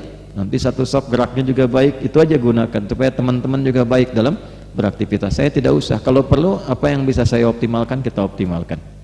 Nah, ini bagian terakhir yang saya sampaikan. Kita punya 15 menit untuk kita terakhir. Izin saya mengundang dari Pak Kasdam. Mungkin Pak Kasdam tuan rumah, ini ada kursinya lagi nggak? Sudah siap? Tolong minta kursi. Terus sedang ada yang bertahanus tuh nih pojok. Silakan. Nah, bisa di kiri, kanan. Nah, di dua. Silakan Pak Kasdam dari BMP, silakan Pak Pembina, Pak Ketua bisa di sini sama-sama. Silakan Pak. Ya kan harus tahu tuan rumahnya ya. Silakan. Pak Kasdam, Pak Ketua silakan Pak Asep. Nah, ini penting saya perkenalkan karena nanti untuk giat di Jawa Barat, terutama nanti sentralnya di Bandung, selain di kantor kami nanti kita ada kantor di Dago Pojok untuk kegiatan-kegiatan khususnya kaitan dengan Al-Quran. Nanti sinergi-sinergi ta'lim dan sebagainya, salah satunya kita nanti bisa sinergikan dengan BMP Baraya Maung Parahyangan, kemudian juga ada dengan Kodam 3 Siliwangi kalau kegiatan-kegiatannya spesifik. Misal begini, kita ada kegiatan untuk sekarang mencetak ahli-ahli Quran sampai ke taraf beasiswa untuk pendidikan dan seterusnya. Nanti teman-teman yang ada di Jawa Barat khususnya atau yang dekat ke Bandung, kalau cari tempat nggak usah jauh-jauh ke Bekasi. Ya, kalau di kantor kami misalnya belum ada aktivitas atau misalnya sedang libur, nah nanti di BMP di Jalan Lombok nanti dijelaskan, kita akan siapkan di situ. Ya, misalnya untuk paket hafalan tuh, yang pengen deket, pengen ngambil bisa ke situ. Kalau ada nanti info beasiswa, ya nanti secara internal khususnya untuk yang warga Siliwangi dan sebagainya, pengen kuliah ke Madinah misalnya, ya. Baik Madinah Ciputat, Madinah mana lagi itu ya, Bulus atau Madinah yang di Mekah. Nah nanti gimana? Bulan depan sahabat saya akan datang. Nanti kita bikin kajian. Saya punya sahabat mufti di Masjidil Haram. Ya, dan kami satu asosiasi ahli Quran dunia. Tempatnya dua, ada yang di Arafah di samping Ummul Qura namanya Markaz Hudal Quranil Karim. Ada satu lagi di depan persis Masjidil Haram namanya Muassasatul Nabail Azim. Beliau itu mengampu dua. Satu, kuliah umum yang teman-teman kalau ada pengajian di Masjidil Haram itu kalau habis maghrib ya siang, nah itu salah satu pengajarnya beliau. Kemudian kuliah khusus namanya Kuliatul Haram 4 tahun, yang tinggal di Mekah bisa belajar di situ, statusnya dapat S1. Beliau guru besar juga di Ummul Qura. Nah, nanti ada peluang beasiswa yang bisa kita berikan. Nanti insya Allah kita kerjasamakan. Jadi saya pertama izin ke Pak Kasdam untuk memberikan sambutan kurang lebih 5 menit. Nah, sebelum kita semua tutup dan berdoa, kita dengarkan dulu. Siapa tahu nanti ada yang belum tahu tentang Kodam 3, boleh enggak pinjam lapangan bola, pengen lihat maungnya gimana dan sebagainya. Nah ini yang tanggung jawab beliau nih. Nah, ini. Silakan. Terima kasih Pak Ustadz. Assalamualaikum warahmatullahi wabarakatuh. Yang terhormat Bapak Ustadz Adi Dayat, yang terhormat Letjen TNI Purnawirawan Tatang Sulaiman, yang saya hormati Letjen TNI Purnawirawan Asep Saifuddin sebagai Ketua BMP.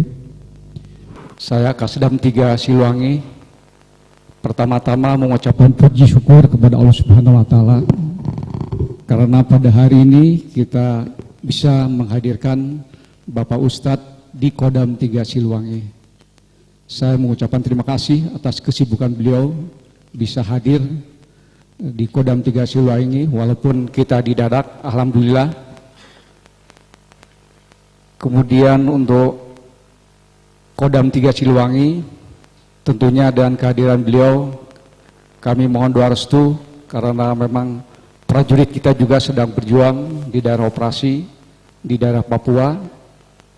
Kemudian tadi diceritakan juga oleh Pak Ustadz tentang prajurit kita sesuai data dengan PPATK, Pusat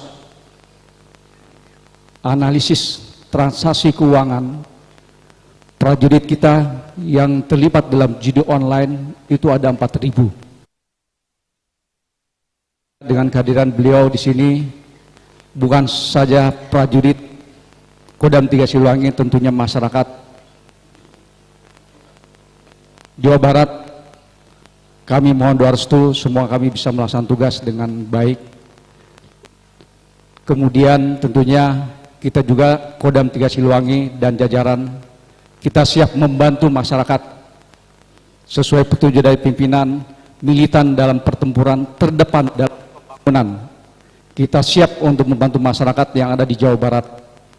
Kemudian kita pun ada BMP, nanti akan dijelaskan tentang masalah BMP.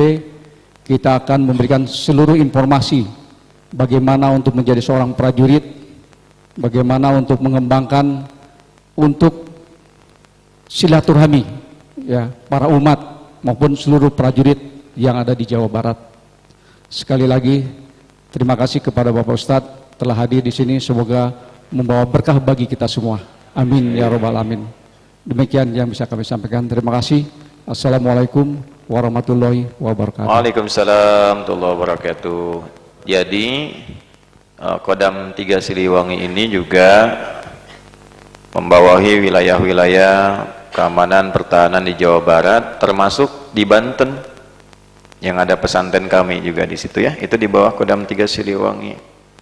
Jadi kenapa salah satunya beliau sambutan supaya aman pesantren tuh. Jaga. Alhamdulillah kita ada pesantren itu khusus untuk mencetak ulama yang ada di Mira. Ya, nanti keluarga besar Kodam pun kalau ingin nanti sekolah di sana itu boleh ya, asal terpenuhi syarat-syaratnya. Tidak ada syarat materi. Masuk pesantren kami cuman bawa badan, pakaian yang melekat, satu saja yang dipakai di badan, nggak boleh bawa apa-apa. Semua sudah disediakan. Pakaian sesuai dengan ukuran dari pakaian tidur, olahraga, seragam sekolahnya sampai sepatu, jas, dasi, mau kena untuk perempuan dan segala kebutuhan terkait dengan pendidikan sampai S3 ada. Nah yang penting tadi beliau catat, ini masalah judi online ini memang Bakasdam izin bukan lingkup satu bagian tertentu di institusi tertentu.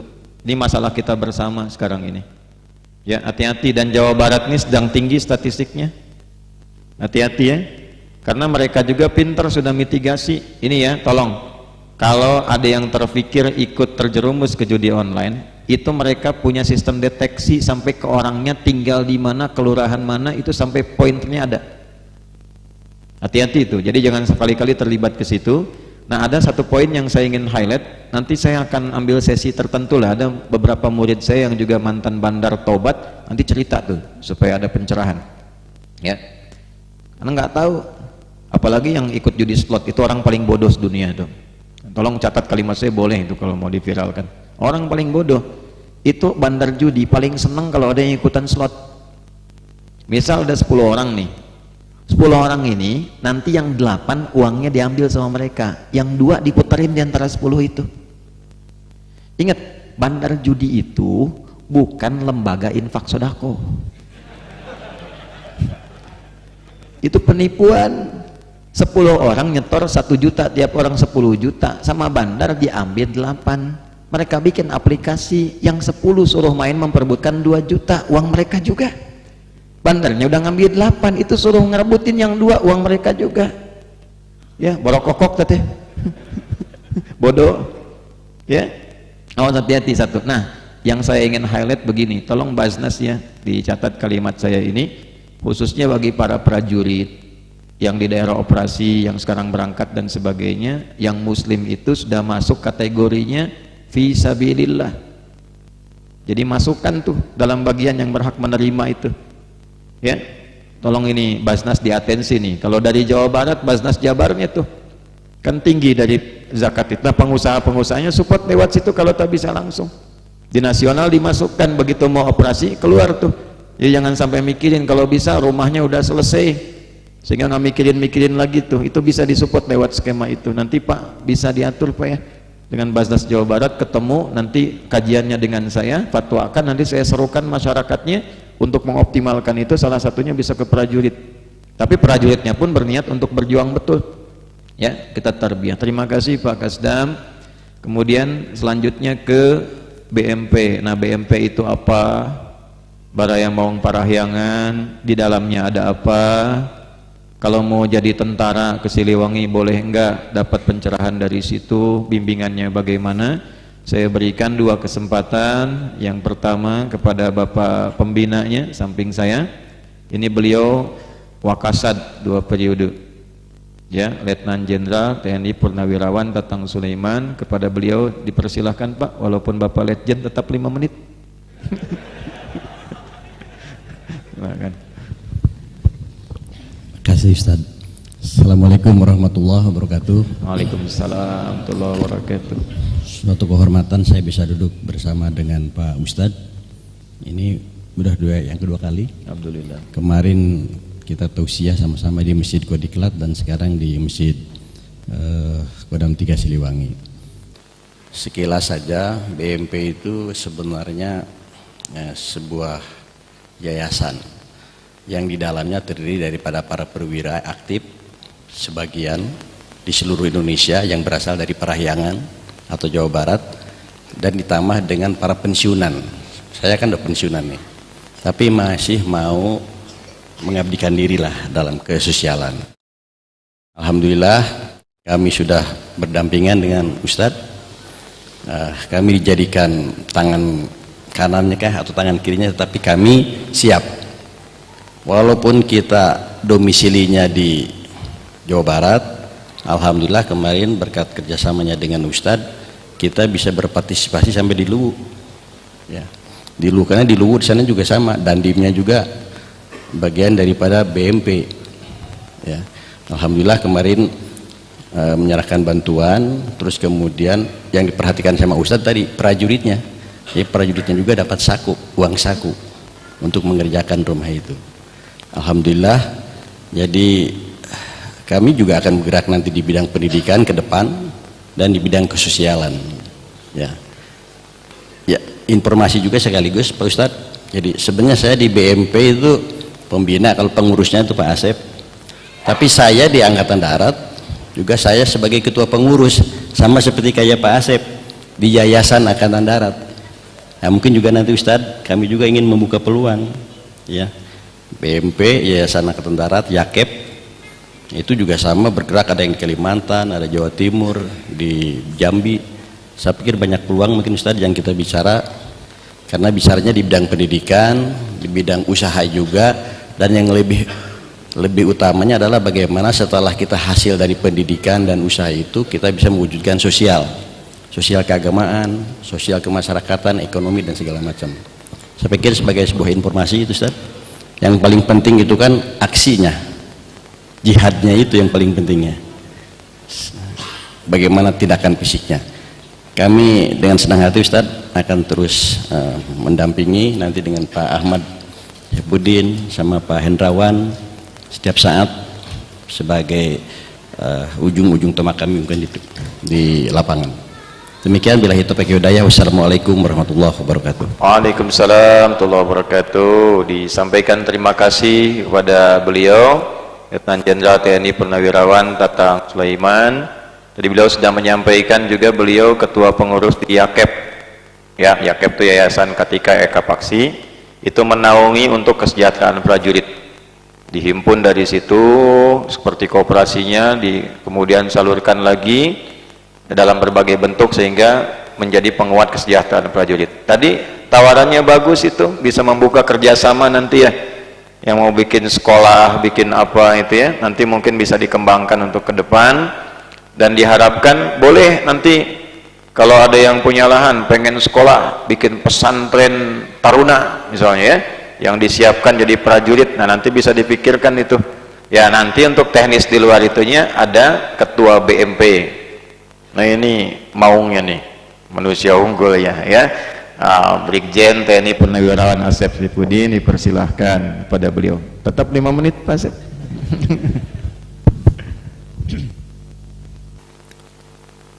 Assalamualaikum warahmatullahi wabarakatuh. Waalaikumsalam warahmatullahi wabarakatuh. Rabbi shrah li sadri wa yassir li amri wahlul 'uqdatam min lisani yafqahu qawli.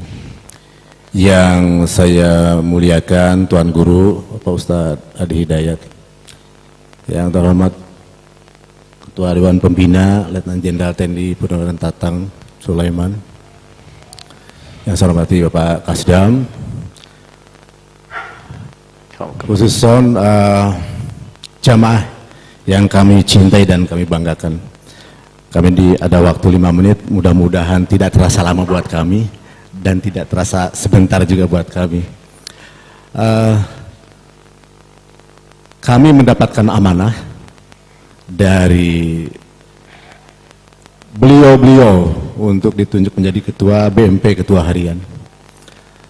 Seperti apa yang sudah disampaikan tadi oleh Ketua Dewan Pembina, BMP sebuah wahana, sebuah ruang, sebuah tempat untuk mewujudkan silaturahim. Intinya di situ. Silaturahim bagi yang masih aktif maupun yang pensiun. Dengan maksud dan tujuan tentu saja ingin mendapatkan karomah dari silaturahim itu. Seperti apa yang dijanjikan oleh Allah. Menambah persaudaraan, menambah rezeki, dan insya Allah umur panjang. Kami juga bersyukur di dalam kegiatan sesuai arahan beliau bagaimana mewujudkan silaturahim tersebut, baik terhadap yang sudah pensiun maupun yang masih aktif. Tentu saja masih banyak kekurangan, banyak hambatan, tapi insya Allah dengan doa semua berjalan, insya Allah berjalan, dan mudah-mudahan semakin besar manfaatnya. Amin. Amin. Amin dong Bu. Amin. Amin. Kenapa? Karena kami hari ini hadir di sini saja dari Garut kami Pak, Bu, dari Cibiuk. Langsung meluncur ke sini untuk mendapatkan karomah ini, gitu kan? Untuk mendapatkan manfaat ini, ya. Silaturahim yang apalagi kami lihat satu saf itu. Berarti mudah-mudahan kita semakin bisa mewujudkan silaturahim, ya. Ikatan dengan penuh kasih sayang. Apakah karena ikatan satu alumni, apakah karena ikatan sedarah, kan itu ya, sekandung. Tetapi ikatan kita ini adalah ikatan silaturahim karena ukhuwah Islamiyah. Ini yang luar biasa, ya, yang tidak ada batasannya silaturahim ini. Maka kami menyadari hari ini sangat bersyukur, khusus kami pribadi, ya. Dan mudah-mudahan keluarga besar BMP juga sama-sama bersyukur. La in syakartum la zidannakum wa la in kafartum inna adzabi lasadid. Kalau kita nggak bersyukur, azab Allah itu sangat pedih. Kenapa? Karena hari ini kita akan bisa menjawab, bukan kami meresume. Pertemuan hari ini kita di majelis, insya Allah ini majelis Taman Surga. Insya Allah kita bisa menjawab nanti di alam kubur, man robuka wan nabiyuka wa imamuka wa kiblatuka, dan yang terakhir mudah-mudahan kita bisa menjawab yang terakhir, wa ihwanuka, dan kita semua menjadi saksi. Ihwan kami adalah muslimin wal muslimat. Terkait dengan BMP, kami sekretariat di Jalan Lombok 22. Di mana itu Pak? Jalan Lombok harus ke Lombok atau di mana? Nah, lokasinya. Jalan Lombok 22 Bandung, di depan ini. Ya, silahkan mudah-mudahan semakin ada hikmahnya, semakin ada karomahnya, dan mudah-mudahan ada manfaat kita untuk dari silaturahim tersebut. Beliau tadi akan menyampaikan kitab di sana, monggo gitu kan. Dan kami juga sudah mendapatkan hikmah. Terima kasih kami sampaikan di sini. Dari personil BMP sudah mendapatkan berkah, sekarang sedang umroh. Sudah kembali ya tadi malam? Sudah kembali umroh. Ya. Dari beliau. Ya. Kenapa? Karena beliau dari BMP juga kami seleksi itu. Dari beliau, Pak Ketua 5 orang. Saya lapor ke Ketua Dewan Pembina, ya Pak Ketua katanya dirapatkan, kami rapatkan mencari yang terbaik dan kami mengirimkan ada yang terbaik. Terima kasih, semoga kita semua mendapatkan berkah dari pertemuan ini dan kita doakan juga sebagaimana kita berdoa saat melihat Ka'bah. Ya Allah ya Rabb, tambahkan kemuliaan Ka'bah, tambahkan keagungan Ka'bah dan tambahkan kemuliaan kepada orang-orang yang memuliakan dan mengagungkan Ka'bah. Dan ini harus kita implementasikan di saat jamaah seperti ini. Sama-sama kita implementasikan. Kalau itu menjadi suri tauladan, maka implementasikan di sini. Kita bisa berdoa, ya Allah ya Rabb, tambahkan kemuliaan dan kesehatan kepada guru besar kita, Ustaz Hidayat. Amin. Ya, tambahkan kesehatan kepada beliau, Ustaz Hidayat. Tambahkan kemuliaannya dan tambahkan keluasan ilmunya serta tambahkan manfaat yang berkah yang lebih luas untuk negara dan bangsa. Amin ya Allah ya Rabb. Terima kasih. Wassalamualaikum warahmatullahi wabarakatuh. Waalaikumsalam warahmatullahi wabarakatuh. Terima kasih kepada Pak Ketua BMP, Dirjen TNI Purnawirawan Asep Sripuddin. Beda kan sambutannya ya. Nah, di beliau juga dulu ex Kasdam 3 Siliwangi. Jadi Kasdam sebelumnya, Kasdam sekarang kumpul hari ini. Kenapa beliau beda? Karena beliau juga pernah belajar di Banten. Orang Garut ke Banten. Makanya beda tuh. Ya, alumni Banten itu ada 2 nih. Kalau bukan bisa ceramah begini, atau yang kedua video call sama malaikat.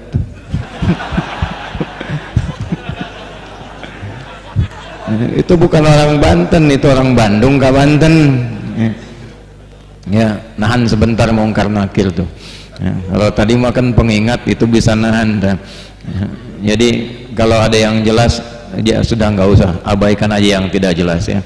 Anggap aja kita banyak gelisah butuh hiburan lah gitu. Dan saya kira terima kasih sebelumnya Pak Kasdam, Ketua Pembina, Ketua Pengurus BMP. Nanti jadwal di Bandung termasuk yang sub muslimah, saya ingin lebih terukur ngajinya. Mulai bulan depan kita pakai kitab ya, supaya lebih jelas. Nanti saya juga turunkan sanadnya. Mungkin kita ambil Al-Arba'in dulu lah, yang ringan-ringan, 42 hadis.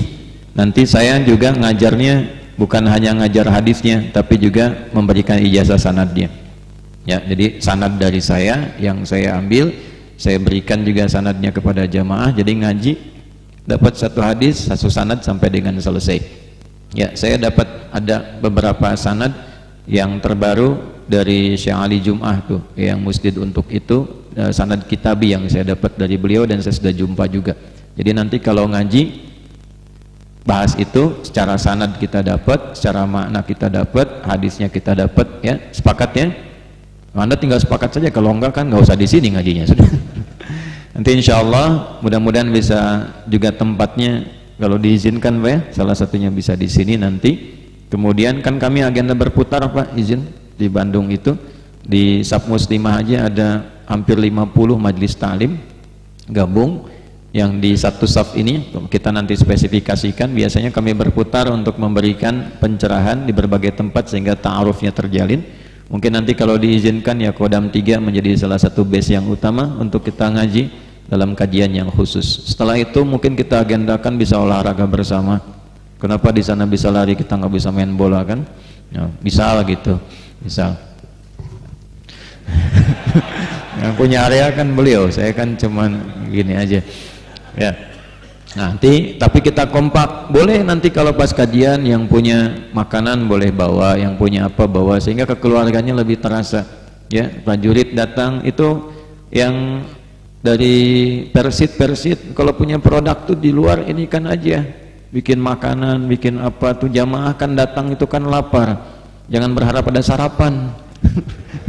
Sudah ya, spiritualnya sudah, nanti kita support tuh, kita beli apa, saya juga beli nanti tuh ya, supaya hidup semua suasananya ya. Kalau ada kotak lewat bukan mobil-mobilan tuh gini deh, itu buat ke masjid datang semua ya, panitia pakai lagi buat siap lagi. Yuk kita berdoa, mudah-mudahan doa kita diijabah oleh Allah Subhanahu wa taala. أعوذ بالله من الشيطان الرجيم بسم الله الرحمن الرحيم الحمد لله رب العالمين حمدا شاكرين حمدا داعمين حمدا يوافي نعمه ويكافئ مزيده يا ربنا لك الحمد ولك الشكر كما ينبغي لجلال وجهك الكريم ولعظيم سلطانك اللهم صل وسلم وبارك على حبيبك الكريم رسولك المصطفى الأمين نبينا وسيدنا محمد وعلى آله وصحبه وذريته وأمته إلى يوم الدين ربنا لا تدع لنا في مقامنا هذا في كل مقام ذنبا إلا غفرته. Ya Allah, bila ada pendosa hadir di majlis ini atau sekitaran majlis ini, mohon gugurkan dan ampuni seluruh dosa-dosanya. Wala hamman illa farajtah, jika ada yang sedang merasakan kegelisahan saat ini, mohon tenangkan keadaan hatinya. Wala dainan illa qadaitah, jika ada yang terlilit utang piutang, mohon limpahkan rizki kepadanya untuk mensejahterakan kehidupannya. Wala asiran illa yassartah, jika ada yang merasakan kesulitan, mohon angkat dan hilangkan seluruh kesulitannya. Allahumma barik ya Allah wa khasatan ailati Qadam 3 Siliwangi ya arhamar rahimin. Barik ya Allah man ya'tamiruha, barik ya Allah junudaha ya arhamar rahimin. Ya Allah, anugerahkan keberkahan yang sempurna kepada seluruh keluarga besar TNI, khususnya di keluarga besar Qadam 3 Siliwangi. Anugerahkan kekuatan sempurna dalam perjuangan para prajurit, lindungi mereka, kuatkan mereka, optimiskan mereka, sejahterakan keluarganya, sabarkan keluarganya. Idza kanu ahya waj'alhum mujahidina fi sabilik, ya Allah, luruskan niat mereka. Bila mereka berjuang dalam kehidupan, jadikan mereka para mujahid yang kuat untuk membela negara, bangsa, melindungi rakyat dalam rangka ibadah kepadamu. Wa idza kanu ya Allah amwata ma'a ajalihim faj'alhum syuhada. Dan bila mereka gugur sesuai dengan ajal yang telah Engkau tetapkan, dalam keadaan apapun, maka jadikan mereka sebagai syuhada yang Engkau persaksikan, yang Engkau limpahkan kebaikan pada mereka. Isbir ahalihim, ya Allah, sabarkan keluarga mereka yang telah ditinggalkan oleh ayah, oleh suami, oleh putra terbaik bangsa. Berikan kami kemampuan untuk memperhatikan mereka, menjalin silaturahim dengan mereka, jangan biarkan mereka sendirian ya arhamar rahimin.